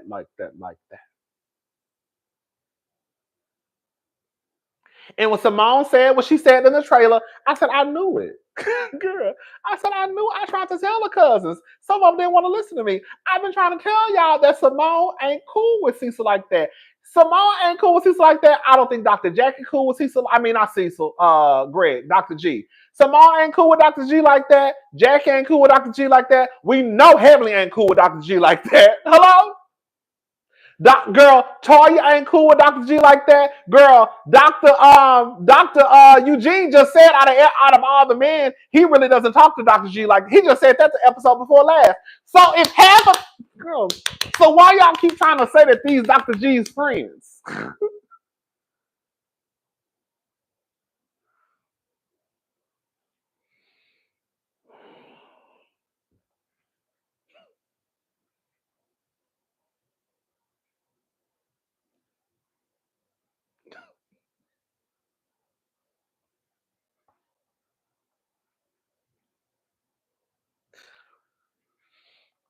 Y'all gonna start listening to me one day. Y'all gonna start listening to me one day. Let's listen to some of what Dr. Simone had. Just a little piece of this argument between Simone. Oh, I didn't transfer it. Okay, hold up. Listen to this.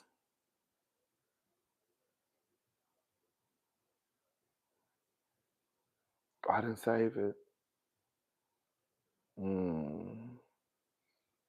Hold up, baby.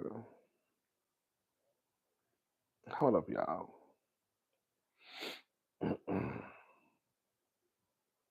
Just listen to this audio for a quick second.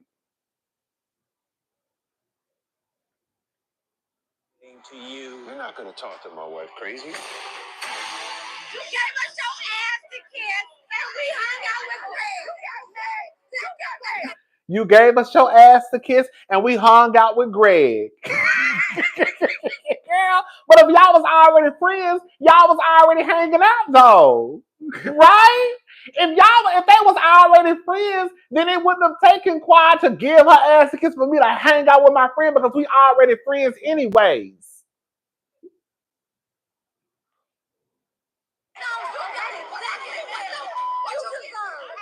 You got exactly what the fuck you deserved. You got exactly what the fuck you deserved. That's what Dr. Simone just told Quad. Again, I'm not going to jump to conclusions. I kind of have a little bit, but based off of this, I'm vindicated. I will be vindicated. That's my new word, bitch. I'm going to be vindicated.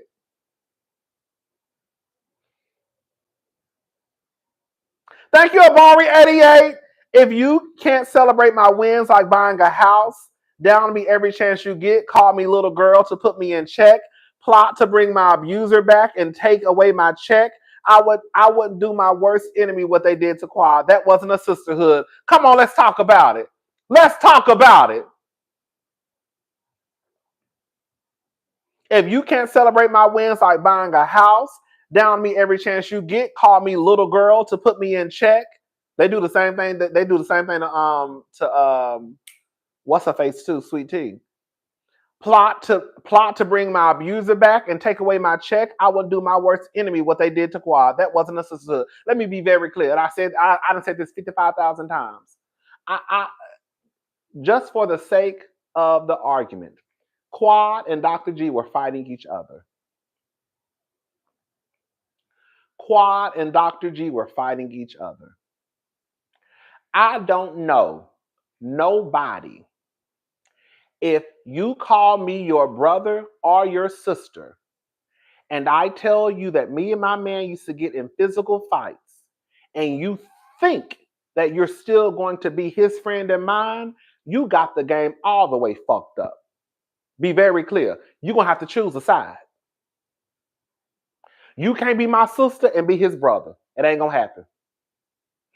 You can't be my sister and be his sister. That's what I meant to say. You can't be my sister and be his sister. It ain't going to happen. And I don't know anybody who would be okay with some shit like that. Even if Quad and Dr. G were over there fighting each other, y'all know that if that was you, you would make your friend choose a side. So I don't know why y'all trying to change up the rules of the game because it's Quad and Dr. G. Dr. Simone is nasty work. Thank you, Lexi. I don't know why y'all trying to change up the game now.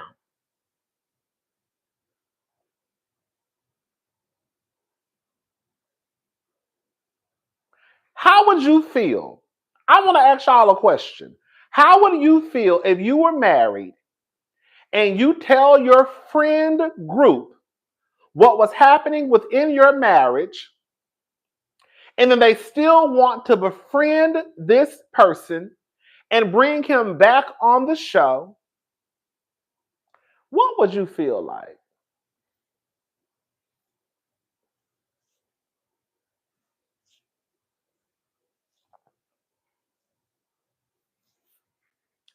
Honest truth. If you had told your friends that nigga was pulling me down a flight of stairs by my lace front, and then he said she pulled out a knife on me, and then we see how he talks to Sweet Tea behind closed doors, held in front of the camera. We see how he talks to Sweet Tea. And then these same friends who claim that it's a suit. Did I? No, I didn't. Dr. Simone is nasty work. Oh, I got all the super chats.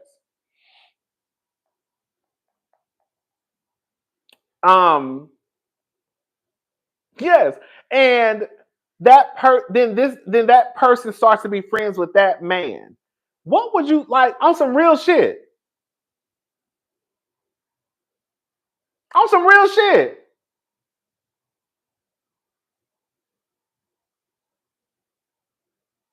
I've said this and I'll say it again.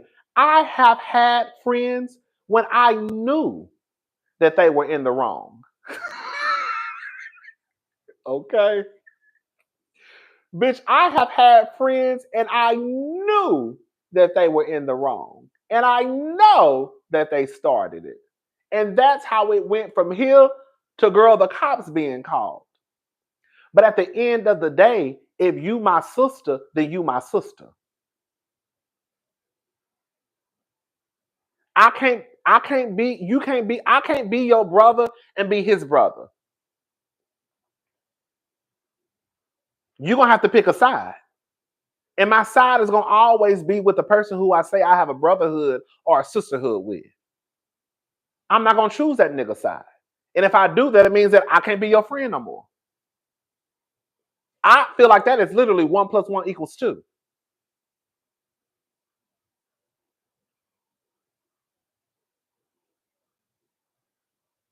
That's it.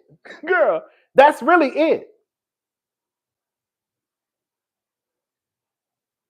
So I think that while Quad did get the big head, let me be very clear. Quad did get the big head. They did not make, I'm sorry, y'all. Y'all gonna have to go back and watch the seasons. They did not make that space a space of sisterhood.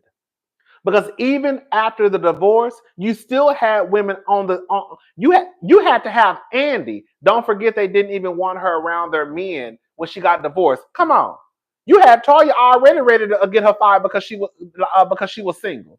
As if married folk don't fuck married folk. Go ask Leanne Rhymes and Brandy Glanville and Eddie Sibrin. Hello? I don't know why y'all think that married folks don't have affairs with married folk. Hello? Go ask Whitney Rose and Justin down to Real Housewives of Salt Lake City. Wasn't they married or in a relationship? some shit like that. I don't know. So all I'm saying is, again, I don't think that Quad is perfect.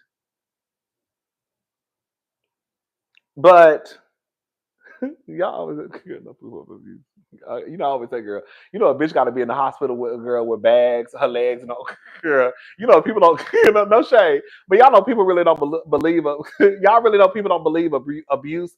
They have to see a picture like Rihanna with her head banged in, her lip busted. You know, y'all got to see a bitch getting her ass stomped in the middle of a motherfucking hotel hallway. You got to see somebody like Cassie getting stomped, bases thrown at her for y'all to believe that it's abuse. Girl, I think that is the weirdest thing. A bitch got to get stomped in the middle of a hotel hallway, bases thrown at her head, getting dragged down the hallway for people to find out, she was being abused. She was being abused. You got to see a picture of Rihanna with blood coming down her fucking face for y'all to believe that a bitch getting her head knocked between a washer and a dryer. Girl, what?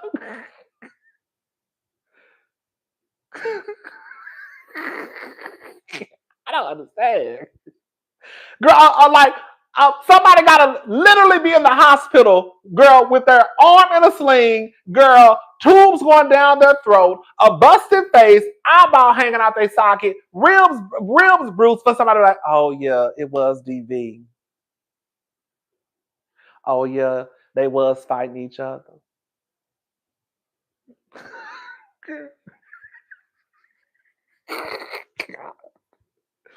Gotta understand it.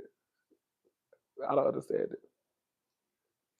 I don't like when y'all be trying to act like y'all don't watch this show. Maybe y'all don't watch the show. That's why I said I'm gonna stop responding to some of y'all comments because it literally happened on the show. Girl, this literally happened on the Real Housewives. This literally happened on the Married to Medicine reunion. Andy even had to check them outside of the goddamn on the stage when I think it was Mariah and Toya. I don't know if it was Simone or not. When they tried to deny that the conversation was just had, and Andy was like, no, they just said it. Like, no, it happened. Like, this literally happened at the reunion. Simone Quad said, you pulled a knife. You pulled me by my hair. And then Dr. G said, you pulled a knife on me. Girl. And then they got back out on stage, and some of the cast tried to deny what had just happened, and Andy was like, no. They just said it. I'm paraphrasing.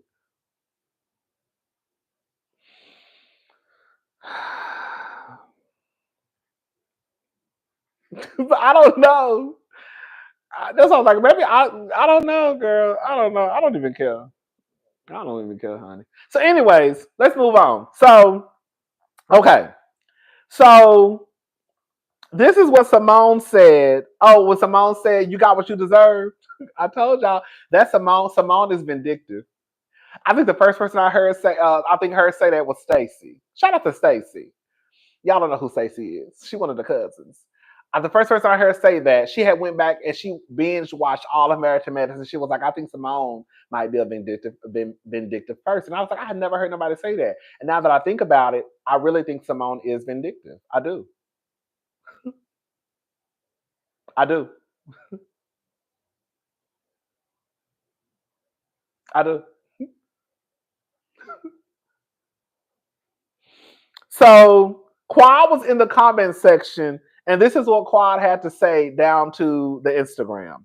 For years, I've wrecked my brain. Okay, for years I've wrecked my brain to see what's all the Simone beef about. The only thing I can come up with is Sister Circle.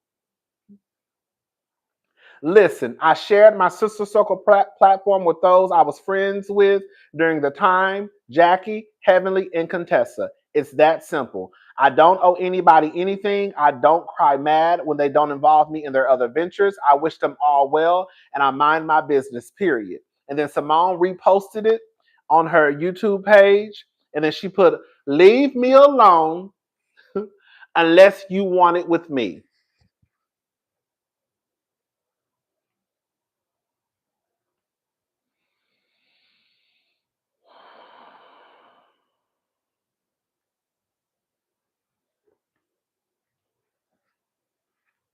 I really just want somebody to tell me what Quad did to Simone. I swear to God. I swear to God. That's all I'm waiting for. You would have a case. I would probably shut my mouth if you started to talk about the stuff that Quad did to Mariah. Okay. I would probably shut my mouth if you started talking about the stuff that Quad did to Toya. I would say, okay. But girl, I need somebody to tell me, what did Quad do to Dr. Simone, Dr. Jackie, Dr. Heavenly, Dr. Contessa, girl, Lisa Nicole? Like, I need somebody to tell me.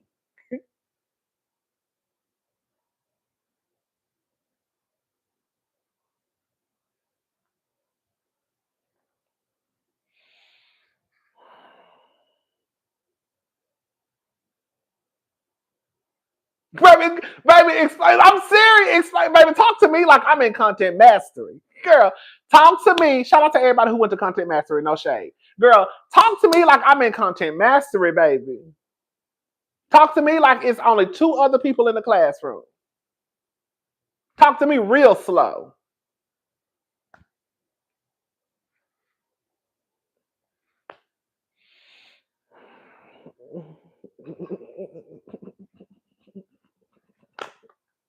Baby, listen to this. Let's get off Toya. I mean, let's get off Simone and Quad. I'm tired of them. Okay, so listen. Let's get on Toya for a little bit. This is what Toya had to say about some of the ladies down to Real Housewives of Atlanta. Just take a listen, okay? From Atlanta? I did. You like it? Absolutely. Okay. I did. I like it a lot. It's a lot of Botox and fillers. Oh, from who? Which from I am who's, not. Who's doing the most? Man, I saw Nicki Minaj on there. I saw Lil Kim. Who's Nicki and who's Kim? You know, them 2 ponytails, and the other one was like this smile that was underneath. It was like really. Oh, they're not seeing the right doctors. Yeah. Oh my God. I mean, Jackie's the only one that does that gives fillers and Botox and stuff like that. But and dissolvers possibly. I don't know what. But that was a lot for me. Okay. You know, it looks like you're still recovering. It was. It's a lot to watch. It made me feel like I was watching this beautiful black soap opera. Okay. Baby, she said, baby, y'all faces are frozen. Let me tell you something. I am an advocate for fillers and Botox. I am. You just got to be careful what you do. I told you I want some filler right here. I just want some fillers. I just want something right here. I want it right here. That's it. I just want a little bit right here and probably some Botox later on. Not right now. I don't really want no Botox right now, but I do want some filler right here. Just right here. Just a little bit. Girl, just a dab. Girl, just a itty bit. Just a little bit. Just a pinch. I don't want a pinch. Just a, like, you know what I'm saying? Anyway. But I do have to be honest. I'm a pro plastic surgery, pro filler, pro Botox. I'm all of that. As long as you got to do it the right way though. Some of the girls be doing too much. I did notice. I'm not trying to be funny. Now I have to agree with Toya Harris. I was down.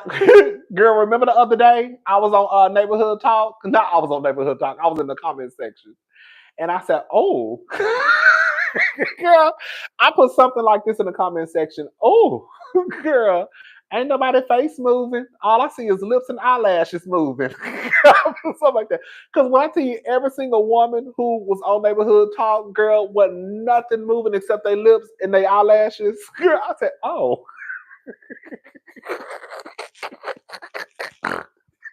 I said, girl. I said, it's giving Frozen. Girl, it's giving Frozen. Girl, I do have to be honest. You know, I'm all down for plastic surgery, like I stated, but I do have to be honest. Some of the girls all look tight. Some of the girls will look, some of them, they just look, they like, and it's so crazy because like they're so young though. You know what I'm saying? Like, girl, they like tight. And then I think I spot a couple nose jobs. Ain't no right. I'm not shaming anyone. I'm pro nose jobs, pro boob jobs, pro all of that. As long as you're doing it to make you happy, not doing it for nobody else. I said go for what you know. Don't do it for no nigga.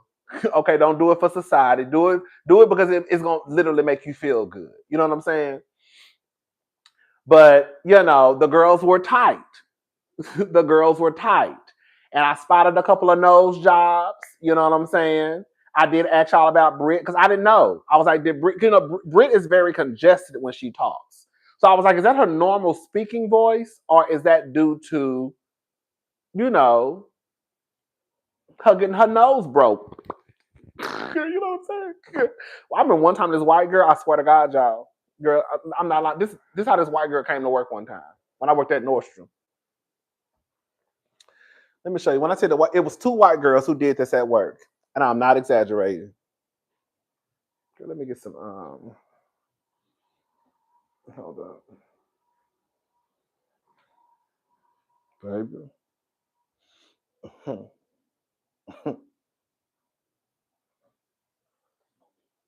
Bitch, when I tell you white fish came to work one time, bitch. Bitch, when I tell you white fish came to work one time just like this, bitch. Just like this. Eyes all black.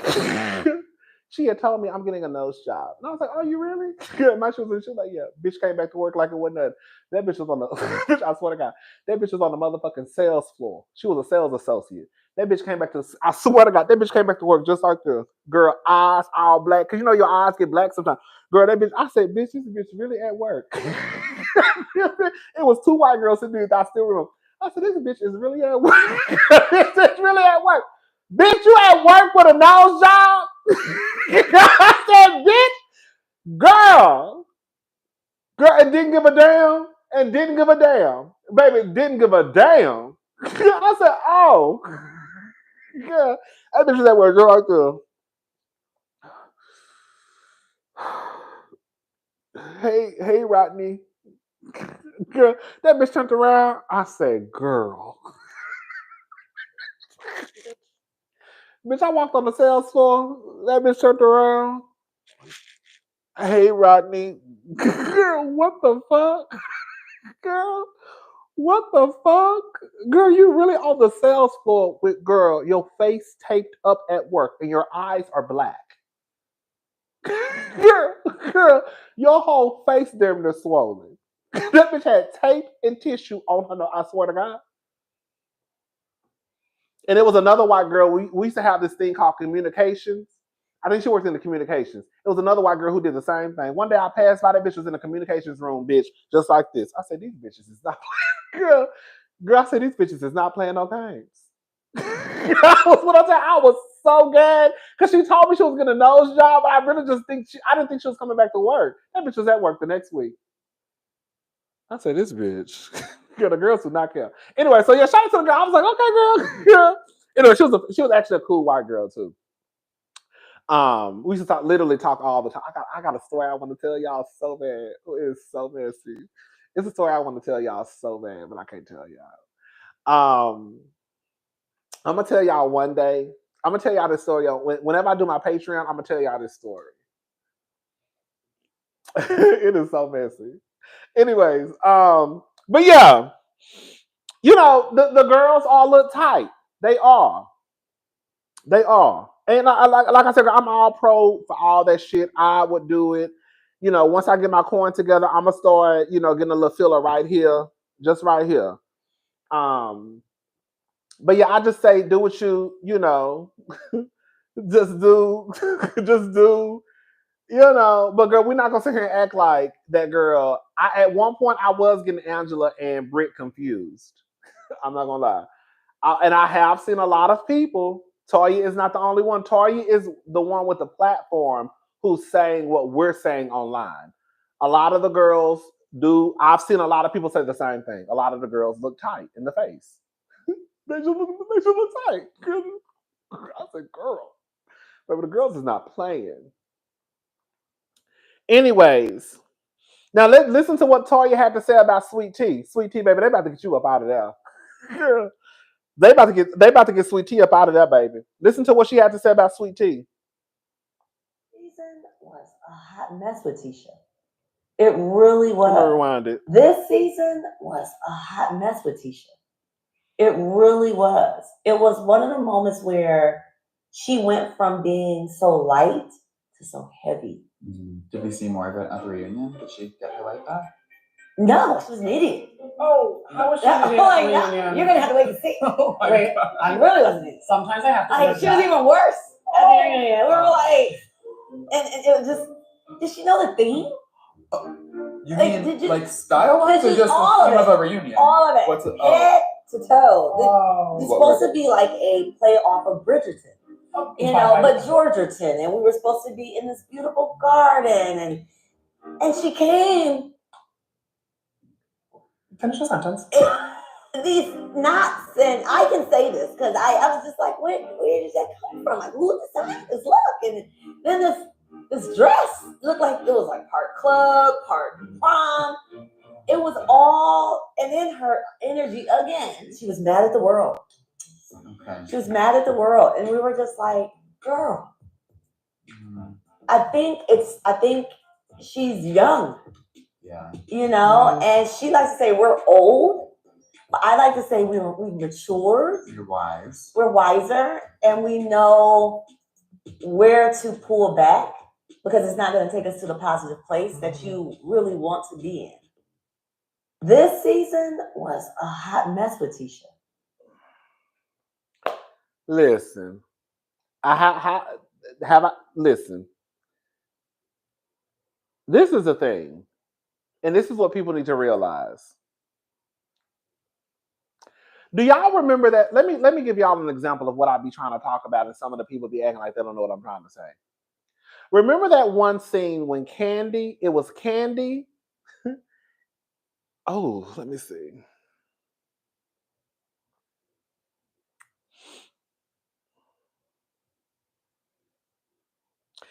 Thank you, Abari88. If Quad wanted to keep the work friendships at work, cause them to do this, it's insane and unhinged. Come on. Quad and them aren't in the same age bracket. Who wants to go clubbing with coworkers a mama's age? Toya is some nasty work. Like I think even Heavenly calls Quad her friend, but Heavenly and Quad don't hang out like that because they live two different lives. I think that you could be friendly, have a friendship, and girl, we can go out to lunch, we can go out to dinner. But outside of that, girl, Quad is she was a single woman. Quad not gonna be hanging out with Dr. Jackie. She's not gonna be hanging out with we could go out to eat, we can go out to have lunch one day. Maybe that was the problem. But outside of that, like, it's really not gonna be nothing we gonna do together.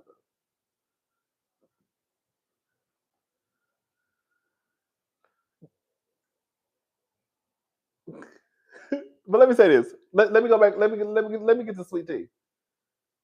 Let me give y'all an example of what I was trying to say when I said that Sweet Tea was a little naive for thinking that she would come into this friend group. And even though this friend group has had its ups and downs, you're not going to be the one to come into this friend group and they choose your side. Let me give you an example. Remember that scene, and I just thought about this honestly. Girl, remember that scene on Real Housewives of Atlanta when it was Candy, it was all the ladies. It was all the ladies, Candy, Phaedra, Porsha, and then Natalie. Remember that? I forgot what season it was.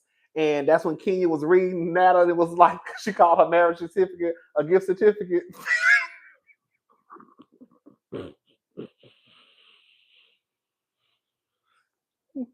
she she called she called Natalie's marriage certificate a gift certificate.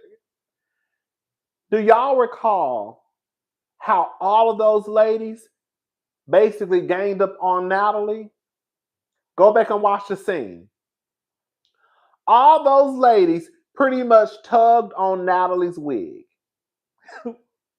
When she was, it was something about Todd. I think she was trying to say Todd. I forgot. It was something about Todd, I guess being a playboy or being an opportunist. Remember? And all those ladies basically pulled on Natalie's wig. And that's the point that I was trying to make with Sweet Tea. It does not matter what these girls have been through. It does not matter where they're at in their friendship. You are not going to come into this established friendship of 11 years, ups and downs, fights and no fights, reads and shades, kicked off the group, brought back in. You're not going to come into this friend group and they treat you like an insider because you are an outsider. I have been saying that since day one. And here we are. All those girls are turning against Sweet Tea.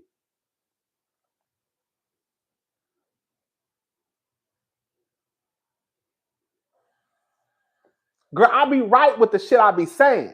Girl, I've been saying this since day one. Sweet Tea is naive to think that she's gonna be accepted in this friend group. Sweet Tea is crazy to think that they're gonna. Girl, you are not. Girl, one, you shouldn't belong. You don't belong in a friend group, and then two, girl, they're not gonna choose you. Girl. And now here you got Toya down here in the interview calling the girl an idiot, an idiot,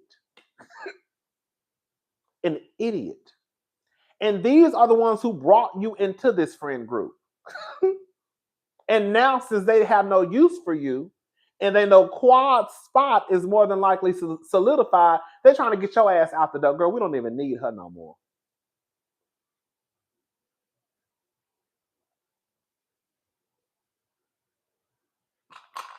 Y'all gonna start listening to me. Y'all gonna start listening to me. Girl, I been trying to tell y'all. You been saying that. Thank you. I've been trying to tell y'all. Girl, I'm too motherfucking long in the tooth. I know how these friendships work. I don't give a damn what I went through with this. I don't give a damn what I went through with this bitch. You not gonna come into here and say nothing to her.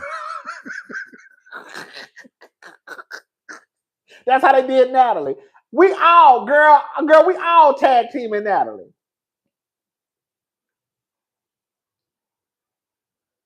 They all jumped on Natalie at that table. And we didn't see Natalie no more. Thank you, Angel Eyes. We just keep kidding. But that's all I'm saying. Like, Sweet Tea, now Sweet Tea is in this position where none of the girls want her on the show. Pretty much. You have Toya doing an interview calling that girl an idiot. And saying how she was a mess the entire season. Because you had to be naive to think that you would come into this established friend group. Again, it doesn't matter what they've been through. You about to get the boot. If they got anything to do with it. The same way Heavenly and Simone and Jackie and Toya had some say-so with Sweet Tea coming onto the show, I guarantee you they can have that same say-so to get our ass off the show. You see how that works? If Sweet Tea girl was recommended by Heavenly, Jackie, Simone, and maybe even Toya, the same weight they have with getting her on the show, they can get her off the show.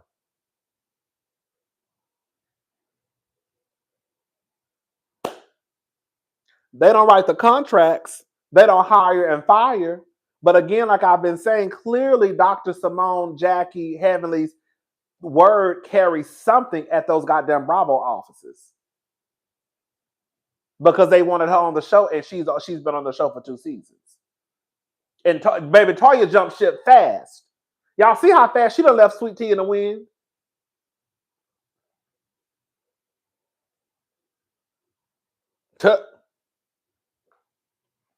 If Sweet Tea comes back next season, I will be completely surprised. I will be completely surprised. If she does, she does, but I will be surprised if she comes back next season. Because it looks like they're doing everything in their power to make sure she does it.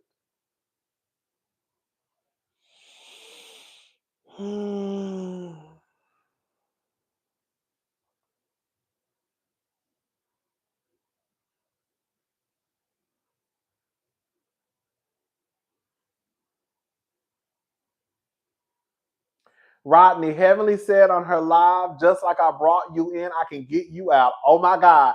That's what I'm saying. I wasn't there for the live. Oh, hold on. I need you to know who Letitia is blowing, because we've heard about her getting physically hostile too many times and not seeing it. Baby, I need to know who Letitia. Girl, I just realized what you wrote. Girl, it just registered. I need to know who Letitia is blowing, because we've heard about her getting physically hostile too many times and not seeing it. I believe Heavenly. That's what I'm saying. If Heavenly has the pull to get her in, Heavenly has the pull to get her out. And as much as some of y'all can't stand Heavenly, Heavenly has a lot of Heavenly pretty much does what the fuck she wants to do down at that show.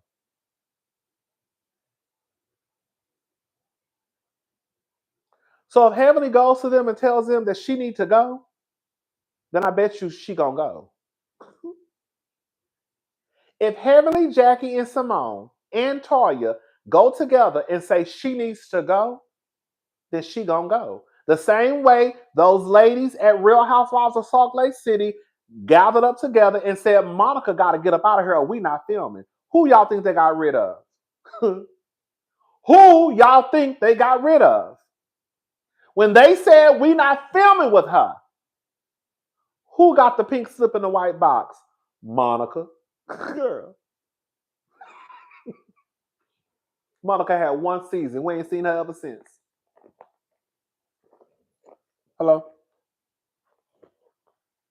Hello?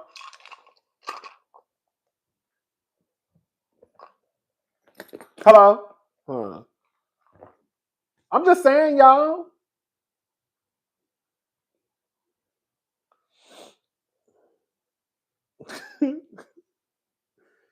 Girl, we're gonna be honest. I need to go ahead and get rid of Sweet Tea and bring Mariah back. They don't do. Y'all need to stop playing at Bravo. Get rid of Sweet Tea, bring Mariah back, and we good to go. Girl, get rid of Sweet Tea, girl. Bring Mariah back. Y'all got the extra money now because Phaedra ain't coming back. Sweet Tea don't need to come back. Get rid of Sweet Tea, bring Mariah back, and girl, you got the show. That's all y'all gotta do. Y'all make shit harder than what it needs to be. Mariah will come back. Yeah, she was. I don't give a fuck what Mariah said she wouldn't come back. Mariah bring her black ass back. If the check was right, girl, Mariah coming back to that goddamn TV screen. Let a motherfucker offer you the right shang-a-lang. Let the right motherfucker offer you the right shang-a-lang. Mariah be too strolling her ass back down to Bravo. Shit, I think she'll go back if the shang-a-lang is nice.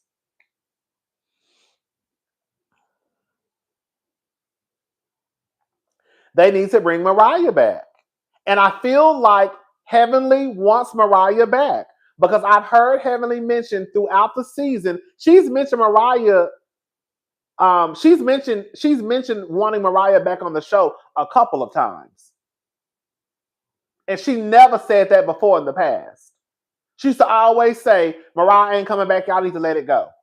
She used to always say that. Mariah ain't coming back, y'all need to let it go. And now it's Oh, I would love for Mariah to come back. Girl, you show singing a different tune now. Because Heavenly knows that Mariah would be good for the show. And I get that Mariah had her issues with NBC, Universal, and Bravo behind the scenes, but I'm sorry, y'all. It was Mariah didn't do it nearly as girl. No shade to Nene, but she didn't do nearly as much as what Nene was doing. Mariah just wanted her goddamn money and her credit. You know what I'm saying? But she didn't really do all that carrying on that Nene was doing. I think Audra should come back as a friend. I think this is what they should do. I think they should bring Audra back as a friend. Y'all tell Dr. Heavenly I said this. Y'all tell Dr. Heavenly I said this. Tell Dr. Heavenly she needs to go and get Mariah and Audra, and you got the show. If you, girl, quiet as this because they really could get Dr. Girl, I'm not trying to be, they really could get rid of Dr. Jackie. But no, keep Dr. Jackie because Mariah gonna come in and scalp Dr. Jackie because she can't stand Dr. Jackie and she can't stand Dr. Simone and she can't stand Dr. Heavenly. And girl, she still probably got a little soft spot for Quad. But other than that, Mariah gonna come back scalping everybody. Girl, keep Dr. Jackie. No, keep Dr. Jackie. We want Dr. Jackie because Mariah want a piece of Dr. Jackie. Keep everybody. Bring back Audra as a friend and bring back Mariah as a housewife. And then you got the show. You got, let me look at the picture. Let me see.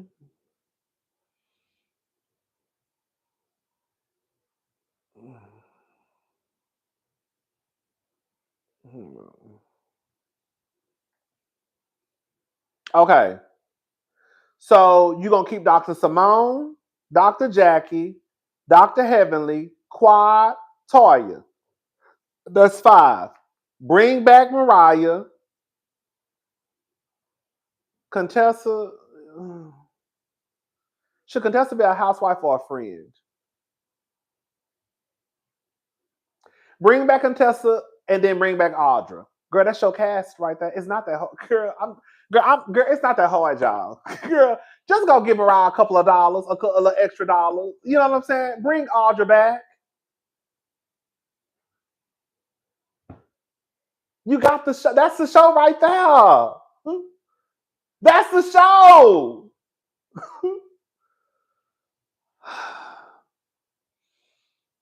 And you could probably bring back Dr. Mimi if you want to.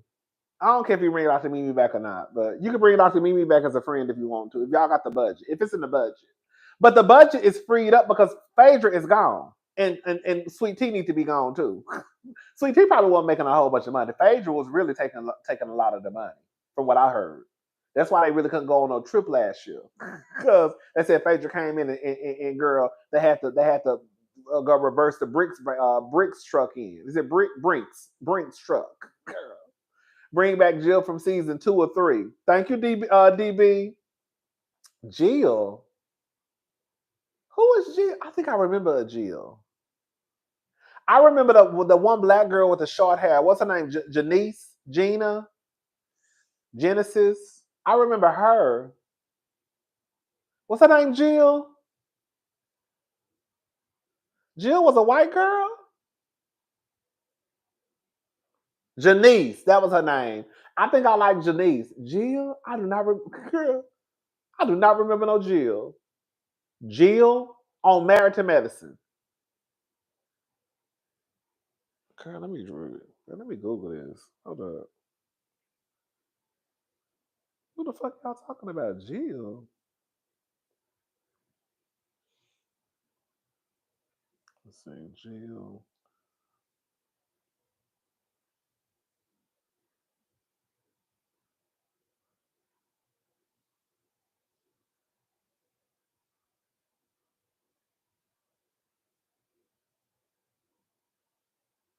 Do I remember? I do not remember this bitch. She did go to jail. She got a mug shot. I do not remember her, y'all. I swear to God. I do not remember no Jill. I swear I do not remember this lady. And I've watched every season. I don't remember her at all. I don't remember no Jill, baby. I don't know who that bitch. I don't know who that bitch is. Anyway, but yeah. So I think that should be the cast. I think that should be the cast. And yeah, I think that should be the cast.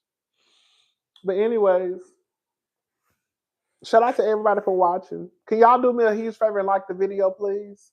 There's 1,122 people in the room. We're just having a little cute kiki session. Ain't nothing major. Ain't nothing big. Ain't nothing going on.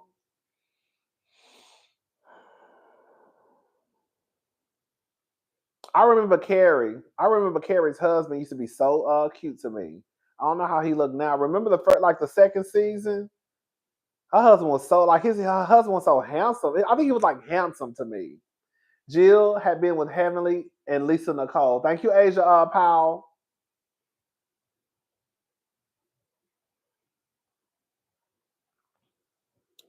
Anyways, so I'm gonna see y'all on. I'll probably make a video tomorrow. But yeah, I'm ready for Real Housewives of Atlanta. We will be Team Twirl. Girl, we will be vindicated. I'm keeping an open mind. I'm just keeping an open mind, because I'm Team Twirl, so I'm trying to be fair. I'm taking each episode as it goes. I'm just taking each episode as it goes.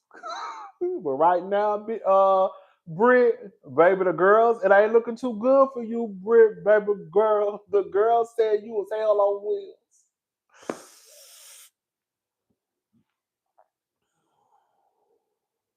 We will be vindicated. Okay. Shout out to Karen. We will be vindicated. We will be vindicated. Girl, I'm always vindicated. I'm always right. Girl, I'm gonna make a t-shirt that says I'm always right. Okay, bitch. I'm always right. ... bitch. Okay, girl, I'm always vindicated. Anyways, child, that's all I want to go. That's all I got to talk about. Her mugshot available now. I believe it's a mugshot is online. All right, y'all. We've been on here for 2 hours and 30 minutes. If Kenya is wrong, are you Team Brit now? Listen, Brit. Honestly, I don't have no issue. I'm not even saying this because the girls say I like all girl. My friends say you like everybody. I don't like I mean, I don't have issues. I really don't be having issues with these girls. It may sound like it. Y'all know who I don't like. I'll tell you who I don't like. Like I don't like Dr. G. I don't like Curtis. I don't like Michael Darby. I don't too much care for Porsha. Girl, we hit the restart button on Porsha. I really God. God. Oh, girl. Oh, girl. Oh, girl. We're trying to hit the rebound.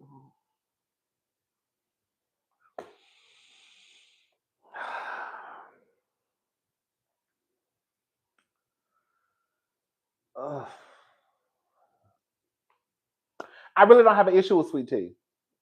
Sweet Tea really ain't did nothing for me to dislike her. I swear to God. Girl, I hate to even take it this far because it's really not that deep. But literally on my grandmother's grave, I don't have nothing against Sweet Tea. Sweet Tea is cool. I just don't think Sweet Tea is good for the show. Not for this show. That's it. Girl.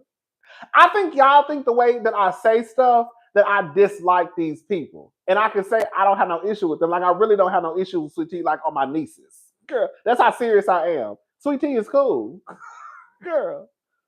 But I just don't think Sweet Tea is good for marriage and medicine. That's it. Girl, that's all. I don't think she's good for the show. I don't think she's good for this cast of women. Like to me, like for example, I go up for Jenna Lyons. Some of y'all didn't watch Real Housewives of New York, but Jenna Lyons is a white lesbian. I go up for Jenna. Girl, I follow Jenna on on Instagram. Hello? I don't really follow a lot of housewives, especially a lot of white housewives. I follow Jenna Lyons because I just went up for her and her vibe and all that stuff. But Jenna Lyons is not a good housewife. Girl, I follow Jenna. Girl, I go up for Jenna. Girl, I've been following Jenna since her first season, but I think she is a horrible housewife. Girl, I don't think she should be on Real Housewives of New York. She's not a good housewife. But I still like Jenna. That's it. Like I think sometimes people think it has to be like one, like no, I could like you and still think that you're not good for a show. I could go up for you and still be like, girl, you're really not good for this. Cousin, that restart button went out the window. Season 16, episode 1. Stop it. The button is dead. Thank you, Resney. But yeah, some people I just don't too much. Some people I don't like. I tell you, I don't have a problem. I'll tell you the people I don't like. And then the other people just kind of like, girl. Like Toya. I don't have an issue with Toya. But I don't go up for Toya. Toya is one of those people, if she's there, she's there. If she's not, she's not. I don't think Toya is a good reality TV person. I don't. But if Toya is on the show, Toya is on the show. If she's not on the show, she's not on the show. I used to feel the same way about Karen. If Karen on the show, Karen on the show. If she not, she not. I never went up for Karen like the girls went up for Karen.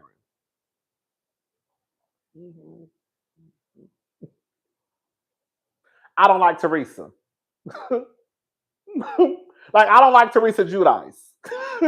Like I don't like Teresa Giudice. I don't like Alexia from Real Housewives of Miami. I don't too much care for Phaedra. I don't too much care for Porsha. Melody Cherie. I have a back and forth with Melody. Sometimes I like Melody, sometimes I don't. I don't too much care for Martell at all. So I don't mind telling y'all the people who I don't like, the ones who and then the ones I'm just like, girl, I don't feel no way. I don't feel no way about them. If they there, they there. If they not, they not. Sweet Tea would be good, and I keep saying y'all keep thinking I'm trying to take a dig, and I'm not. Sweet Tea would be good on something like Bell Collective.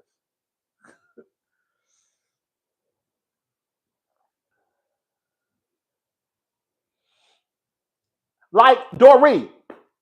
I never had an issue with Dorit. Never had an issue with Dorit.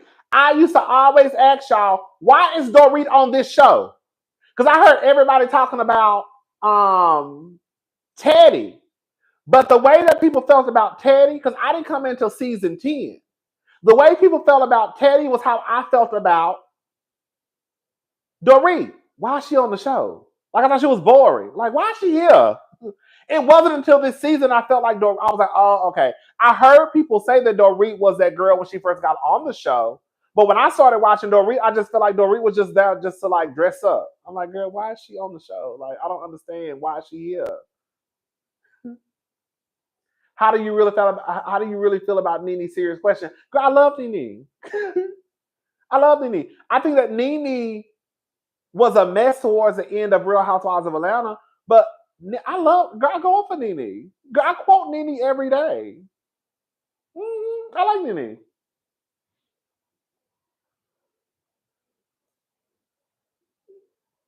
Dorit is boring.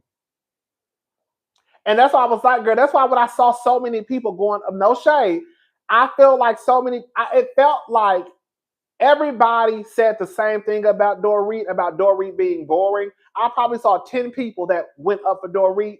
And then as soon as this season started, Dorit had these gang of fans. And I was just like, whoa. I was like, where did this come from? Because I've been watching since season 10. I ain't never seen nobody go up for Dorit. Probably 7 people on Twitter. Probably, girl, 6. Girl, maybe 8. Girl. So when this season happened, Dorit was doing her thing, but I was just like, oh, girl, where all these Dorit fans come from? Because y'all ain't really been caring for Dorit this whole time. And I know that for a fact because y'all was thinking the same thing I was thinking. Why is she on the show?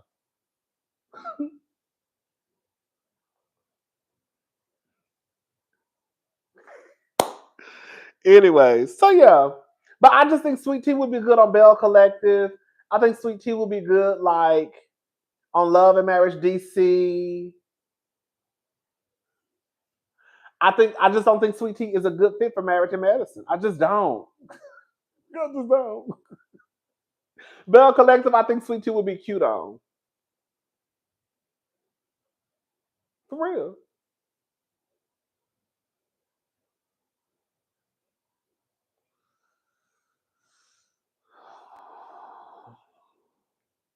She would. Okay. Listen, no, it's not Bell Collective. I'm serious.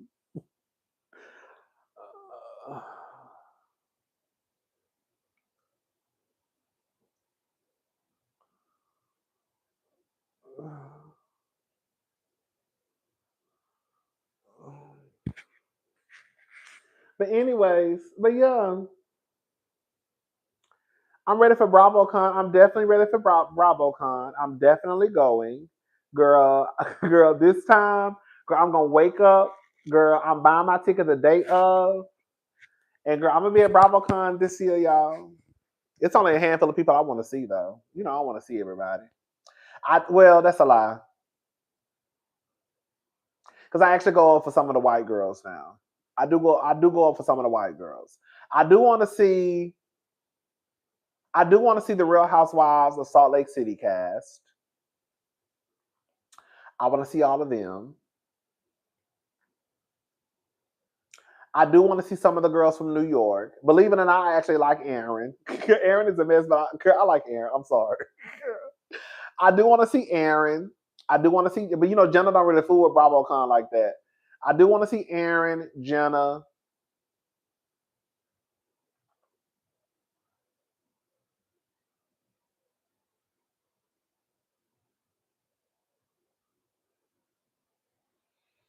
Yeah. Beverly Hills. I want to see Bose because that's my girl. I want to see Bose and Keely. Bitch, Keely fine as hell. I don't give a fuck what none of y'all say. Bitch, Keely fine as hell. Bitch, Keely. Baby, Keely is fine. Did y'all see Mauricio in that kitchen? Mauricio fine as hell. I don't give a fuck what y'all say. Girl, I don't give a fuck what none of y'all say. Mauricio fine as hell. I don't have a problem with Lisa, but Lisa, I don't have an issue with Lisa. Lisa get on my nerves. Cause you know why Lisa get on my nerves? Lisa get on my nerves because Lisa thinks she's bigger than the program. Girl, Lisa thinks y'all got Lisa thinking she is Nene Leakes.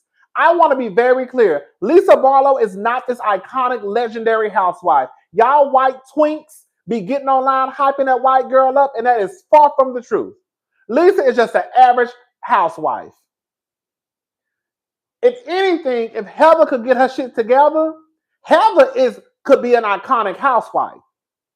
Heather is a better housewife than Lisa Barlow.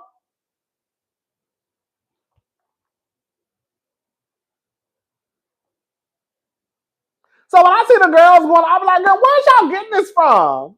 Heather is not that like that. Like y'all be hyping Heather. I mean, not Heather, Lisa. Lisa ain't like what y'all be trying to give her.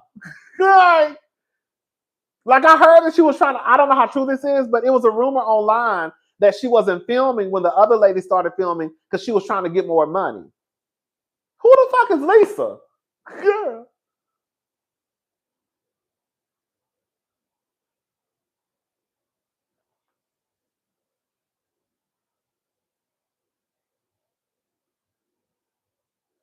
I feel like Bose is paying that man. I hope not, but thank you, Resney.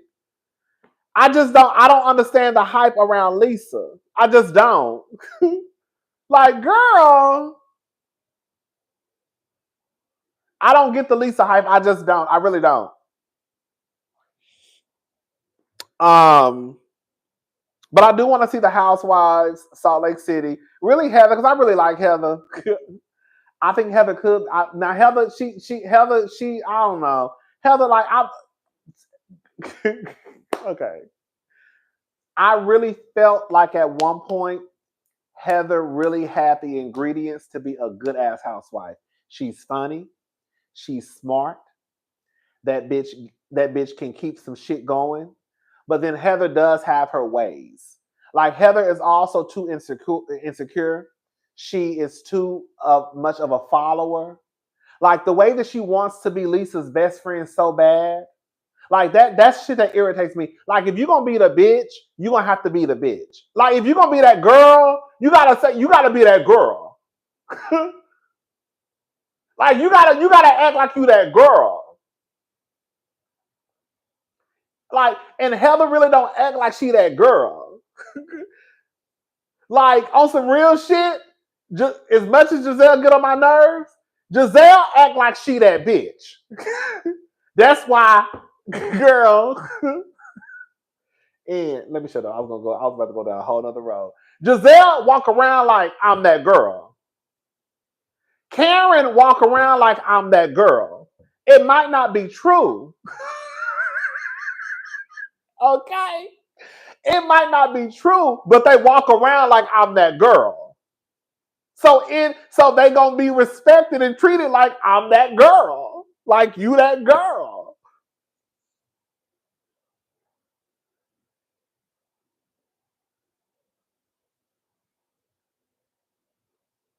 I'm not saying you have to be an asshole to be that girl.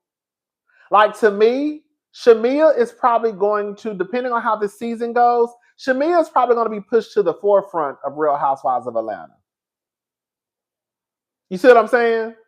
But Shamea don't walk around here like a bona fide diva bitch either, you know? So I think it's just an attitude. It's just an attitude.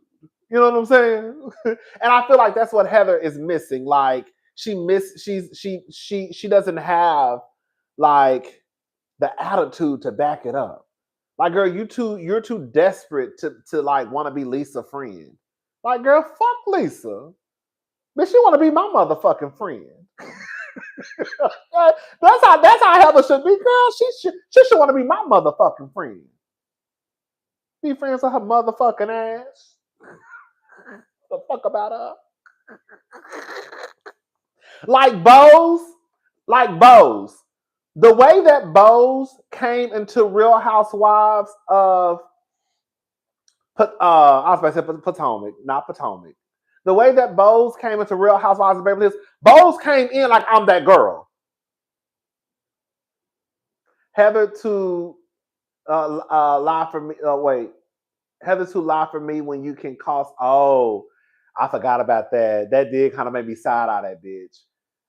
Heather basically lies too much for me when you can cost someone their livelihood. It's hard for me to rock with that. A crew member could have lost their job, even go to jail for assault. That's true. I'm not gonna lie. That did kind of make me look at Heather. That did kind of make me look at Heather like real funny. Like, bitch, you really pulled a stunt. Girl, somebody could have went to jail or lost their job because you wanted to cover up for this goddamn thieving asshole. Girl, a bitch you steal from old people. That is shit like that. It's shit like that that make Heather not that girl. You really was out here, girl, trying to cover up for Jen Shaw, a thieving asshole who was stealing from old people. Old people, bitch. Girl, that make it even worse. Girl, you're not out here stealing from gangbangers. Girl, you stealing from old people. That's some nasty work, bitch. What's up, James? Shout out to Spilling More TV. Yeah, you start stealing from old people. That make it worse. Like, damn, bitch. That's a thieving ass bitch.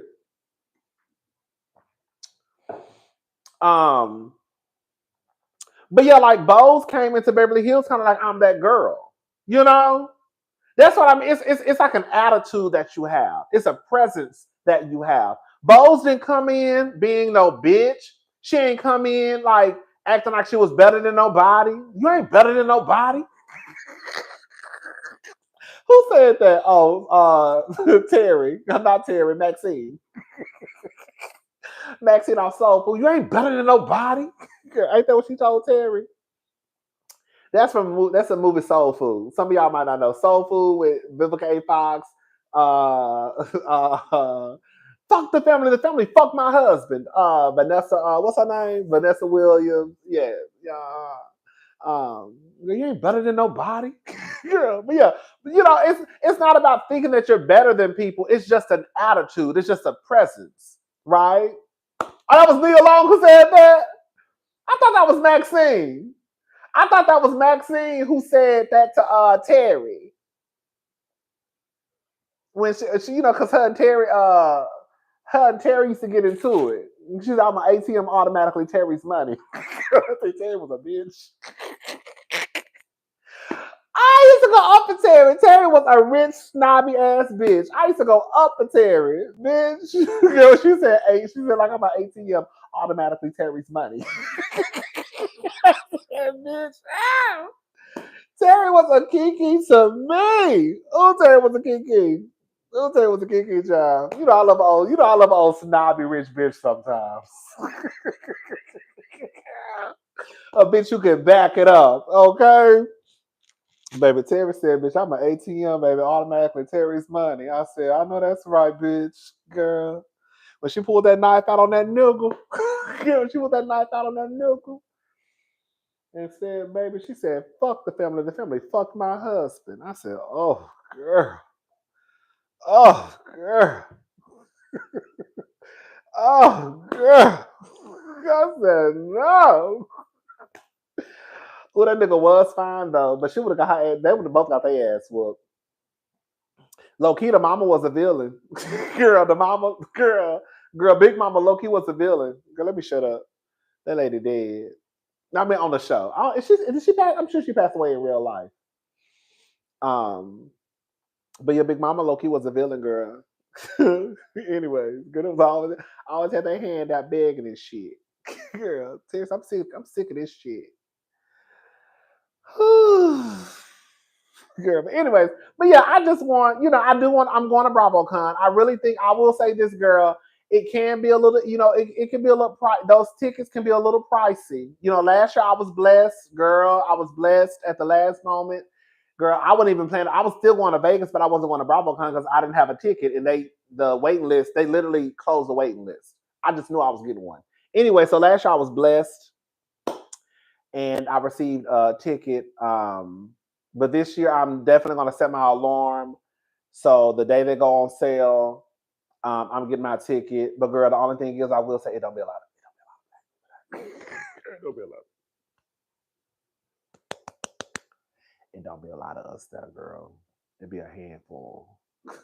It be a handful of niggas, girl. Girl, it be a handful of niggas. Girl, it be just a number of white girls. White women and probably their boyfriends who they done dragged down to BravoCon. Okay? I saw a handful of black people. I'm not even lying. A handful. A handful. I said, oh. I said, girl, I guess we all need to sit together just in case. Bitch, where you sitting? I'm VIP. Okay, I was a VIP. I was a VIP fish. I'm VIP, baby. Where you sitting? Oh, I'm so okay. Well, I'm sit over here. Hey, how you doing? You want to sit together? Okay. Bo's probably gonna bring some Negroes with her. You know how she get that. Okay, baby. Bo's gonna come in probably about 20 niggles, baby. Gonna be all types of gays and girls with her at BravoCon. Yes, ma'am. I can't wait. Baby, I can't wait. I do want to see Bo's because that's my girl. I want to see Kyle because I love Kyle. Believe it or not, I actually go up for Kyle. Kyle is so funny to me. Kyle is a kiki. She a mess, but Kyle is a kiki. But I want to see Kyle. I love Kyle. And I want to see Bose.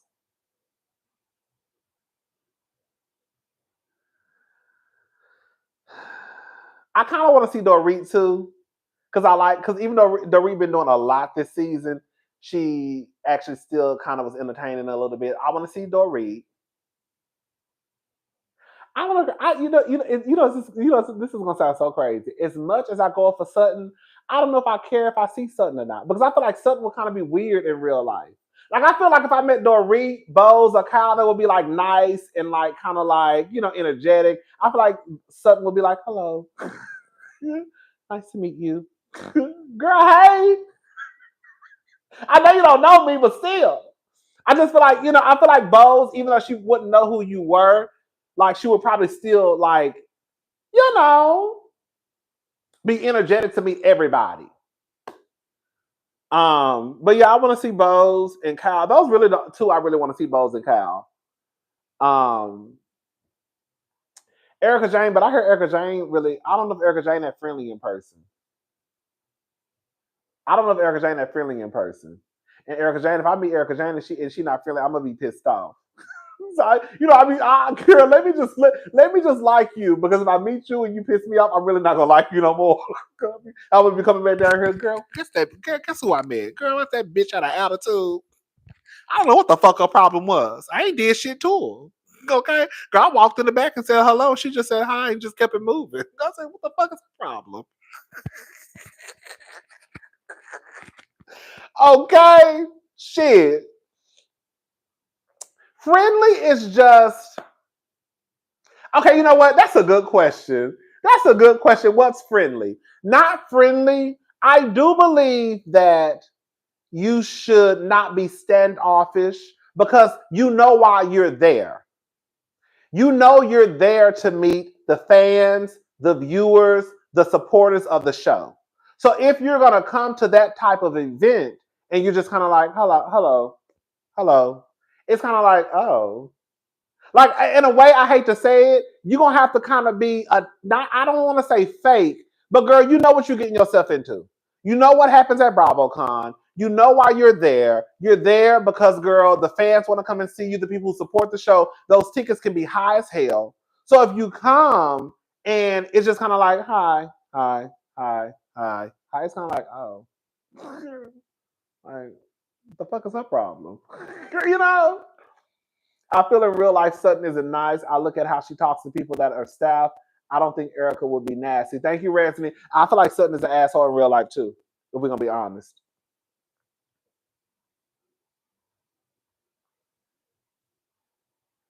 Mm-hmm. I had a conversation about that with Sutton about Sutton with one of my friends. And I was like, I can see where they were coming from. They were saying they think that Sutton is basically putting on a front. They think that the Sutton, the first season, is who Sutton really is off camera, but she just knew to reel it in. They think that Sutton is smart by working the crowd. Like they think that Sutton is basically the same Sutton, the judgmental, rich, over the top, asshole she was her first season as a friend. She just realized if I kind of become more relaxed and laid back, then I can win over the viewers. And I was like, I can actually see that, believe it or not. I can see that. And y'all know I'm going for Sutton. I've been going up for Sutton since she was a friend of the show. But I was like, I actually can see that. Because when you think about it, no shade, Sutton really did do a 180. Sutton, when you go back and watch Sutton as a friend, and let me say this. The good thing about reality TV is that they get a chance to see how they are. They get to see how they are with people, how they move within their friendships. So maybe Sutton did see herself on TV and was like, "Oh, girl, I'm kind of like a snuck up, snobby white woman," right? So I can see that. But a part of me does believe that Sutton probably is still that same girl she was season 10. She just kind of reeled it in because Sutton did a whole 180 low key. Compared to how Sutton was season 10, Sutton was, girl, we're going to just call it for what it is. Sutton was a rich, judgmental white bitch. Girl, that's what she was. And we ain't even going to beat around no corners. She came in judging everybody, nose in the air, judging Dorit, judging Teddy, judging Erica Jane for what they wore. Girl, mad about nameplates, right? But I still like Sutton because I felt like Sutton was being who she was. Like, this is who she is. That's what I be trying to explain to people. It's so hard to explain. Like, when I say I like my bitches to be bitches, like, if that's who you are, that's who you are. Like, people either gonna like you or they're not gonna like you. You know what I'm saying? Like, girl, just be who you are. Like, be who you are. And if you have a fan base, you have a fan base. If you don't have a fan base, you don't have a fan base. Mm-hmm. I feel like Sai actually called herself a bitch. I feel like Sai is being fake. Like, to me, Sai and Aaron, I think they came back putting on for the viewers. I think Sai and Aaron can't stand Justin. And Brienne pretty much said it when she was like, I love when we get together, we can talk. What is she? I'm paraphrasing. I love when we get together, we can talk shit about Jessel. I said, right then and there, I said, they don't fuck with Jessel. They didn't fuck with Jessel the first season. I think they saw the backlash. They saw that Jessel was a fan favorite. And I think that Sai and Aaron switched it up and came back and was like, oh, like Sai, I'm going to therapy now. I'm working on myself. I'm working on working on myself. And then at the reunion, they were like, how long did you go to therapy? Oh, it was only 4 months. Of course. You only went like just to say you went for the show. But deep down, you're still that same person who you presented yourself as the first season. Girl, just be who you are. That's all I'm saying. If Sai just came in and stood in her shit, because Sai already told her she a bitch, she said that out of her own mouth. So Sai, just be a bitch. I guarantee you, if you are who you are, girl, people will like you. But I see right through Sai. Sai, stop all that character. Girl, just be who you are. Be who you are. I'm going to keep saying that. Be who you are. You just have to look at how they speak to people that are not in their financial level. She speaks to them like they or we don't exist. Thank you, Resney.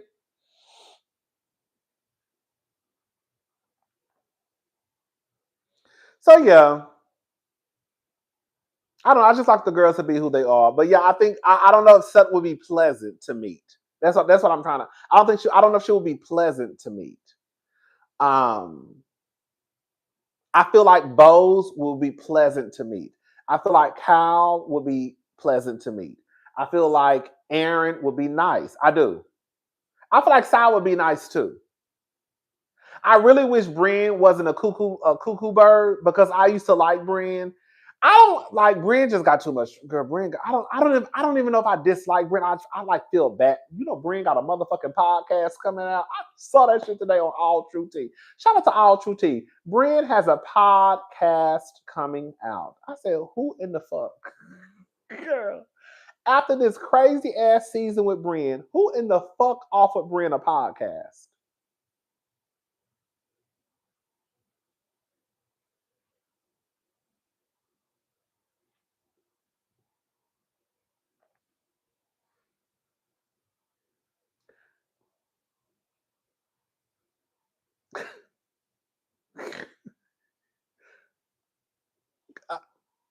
I said, who?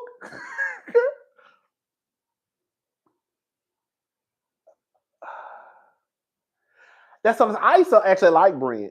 That's the thing. I don't know if I dislike Brienne. I really do feel bad. Like I really feel bad for Brienne because Brienne gives me cuckoo. Like cuckoo. Like it's almost like I can't even dislike her because I feel bad for her. Yes. Like I feel bad for Brienne.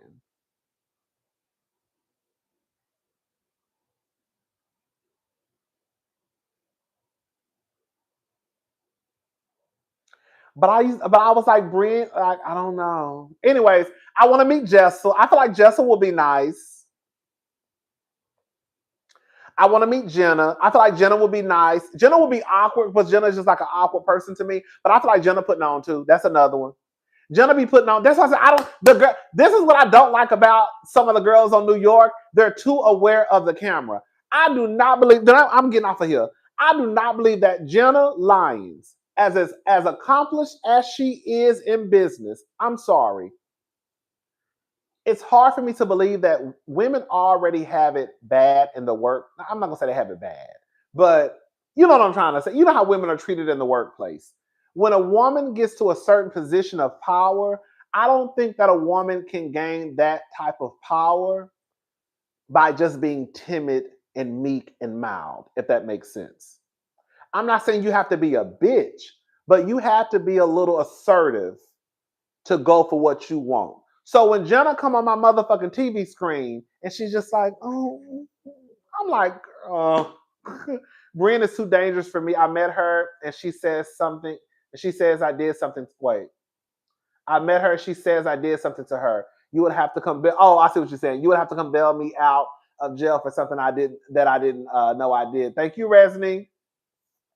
But even Jenna said out of her own mouth. Remember, she said that shit like, if you ask the people that I work for, they'll probably say I'm a bitch. She said something along those lines. That like if you ask the people who work for me, they'll probably tell you something different. Like it's shit like that. Like Jenna, you You try and get on this show like, oh, I'm just so, like I'm not buying it. I'm not buying the routine that Jenna's trying to put on. I'm not trying to say that Jenna is like, girl, girl. I'm not trying to say she like the devil wears Prada. You know what I'm saying? I'm not trying to say she's like that. Girl, she ain't like no Miranda. I don't think that. But I don't think she is like how she's trying to present herself to be on TV. Because from what they say, Jenna is a powerhouse in fashion. Girl, and you want to get on TV talking about, oh, no. Hi, guys. Hi. Girl, what? Girl, you gonna open up your motherfucking mouth and say something? Girl. Like how she was at Brienne when she was like, stop it, be quiet, stop it. I feel like that's the Jenna Lyons. When she was telling Brienne to be quiet, you're making it worse, it's getting dark, be quiet, stop. I feel like that's Jenna Lyons. I do. And I feel like that's the girl who she be when she be at work sometimes.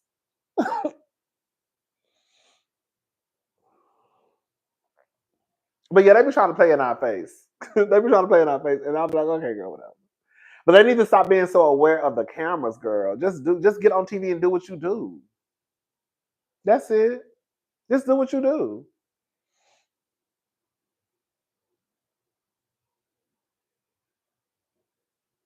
But yeah, I want to meet Jenna. I wouldn't mind meeting Aaron, maybe even Sai, because I just want to tell Sai. Honestly, I'm gonna be. I've said this. I think that Sai and Aaron can run that whole group. The way Sai was on Brienne's ass this last, I was like, if Sai just be who you are, girl. If she just start being who she is, girl, Sai really, I think Sai could be one of the girls on New York. I really think she could. Uber get on my nerves too. I know the shit happened with Brent, but Uber be getting on my. Uber be doing too much sometimes. She do. I know. I like the shit between her and Brienne was fucked up, and I was seeing Uber all the way. But Uber be getting on my. I like Uber, but Uber do too much. Uber be doing too much. I'm sorry, y'all. Outside of her and Jen, I mean not Jen. Outside of her and Brienne, Uber just be like. I used to work with Jenna when she was. I used to work with Jenna when she was over J. Crew. She was actually very nice. Thank you, Travis Powell. So she wasn't a bitch. She was just nice to you. You see how people do? She was just nice to you. I think she was. Now I don't want to change my mind. I ain't changing my mind. Okay. But no, for real though. Yeah, I think Uber, I could take a leave Uber too. That's another one. Like, I don't have nothing against Uber, but Uber do too much, but I could take a leave. If she come back, she come back. If she don't, she don't. I don't really care. I don't. The only people, and I said this before, all the shit even hit the fan with Brienne and Uber. I said the three that I would really bring back low key is Jessel, Aaron, and Sai. Everybody else could really go, if we're gonna be honest. Everybody else can go. But I do kind of want everybody to come back because I want to see the aftermath of that Brienne, because that Brienne is cuckoo for motherfucking Cocoa Puffs, bitch. I kind of want everybody to come back just so I can see how they're gonna treat Brienne. Raquel, I'm not gonna lie, I was not into Raquel, but I felt like towards the end, Raquel kind of started coming into her own. I do. But at the beginning, for the most part of this, I was like, girl, why is Raquel? I feel like they brought Raquel in because she was a lesbian and because she works in the art world. But I don't think that it was translating to a housewife. And I was just like, I think Raquel, like she got the lesbian thing going on. She in the art world. Okay, girl, that's all cute and dandy. But I was like, I was like, I don't know what's going on with Raquel on this show. I just wasn't. I was like, I'm just like, okay, girl. But towards the end, I was like, okay, maybe Raquel can come back. But yeah.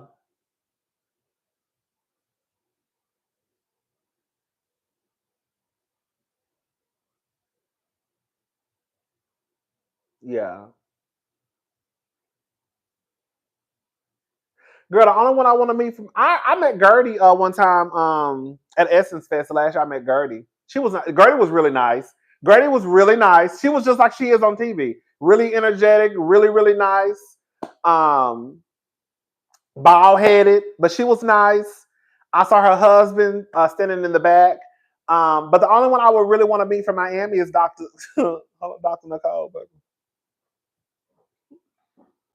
I want to be Dr. Nicole. That's my girl, baby. Baby, Dr. Nicole, that's my girl, baby. But I want to be Dr. Nicole. I mean, yeah, I want to be Dr. Nicole, baby. That's my girl, baby. That's my girl. I want to be Dr. Nicole, baby. That's my baby. That's my bitch, baby. I like Dr. Nicole.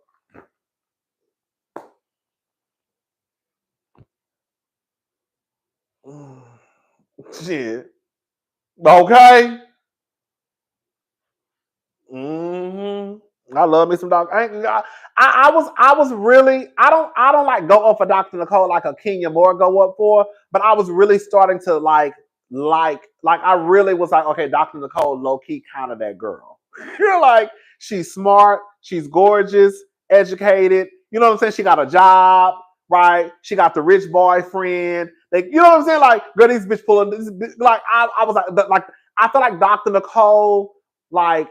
Oh, I think Uber was being authentic and she was annoyed with their fake behavior, so it seemed too much. Brooke Ashley says Jessel not nice. Oh, I can kind of see that low key. Jessel not nice. I can kind of see that. I can kind of see that, honestly. I can kind of see Jessel not being that nice. Can I see Jessel not being? Let me see. Let me think about it. Well, she probably wasn't nice to her if she said it. I could see. You know what? I don't know. Not to take away from her experience, but it's okay. I would have to. I would still want to meet Jessel though. I would still want to meet Jessel. hmm Sutton get Jessel gives you Sutton energy. Oh, see, I think Sutton. That's like I said, I think Sutton would be the one who I would be like in real life.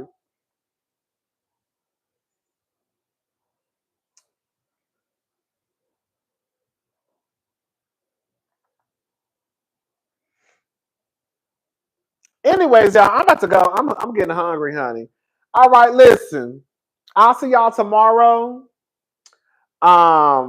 And then we'll be back down here Monday. I'm not going live, but I'll have the Real Housewives of Atlanta review up on Monday. We're gonna try to keep this. I'm gonna try to be on top of my Real Housewives of Atlanta reviews, and then Beverly Hills. I have the Beverly Hills review up tomorrow. I just be putting it off. I feel like it's towards the end of the season, and I'm kind of checking out. Even though this last episode was okay, but I'll have the Beverly Hills review up tomorrow, and then we'll have up Atlanta on Monday and Married to Medicine on Monday. And then, yeah. And I might do like a Hot Topics video tomorrow in Beverly Hills. Okay. All right. I'm gone. I'll talk to y'all later. Y'all have a good night. Thank you so much for watching. Bye, y'all.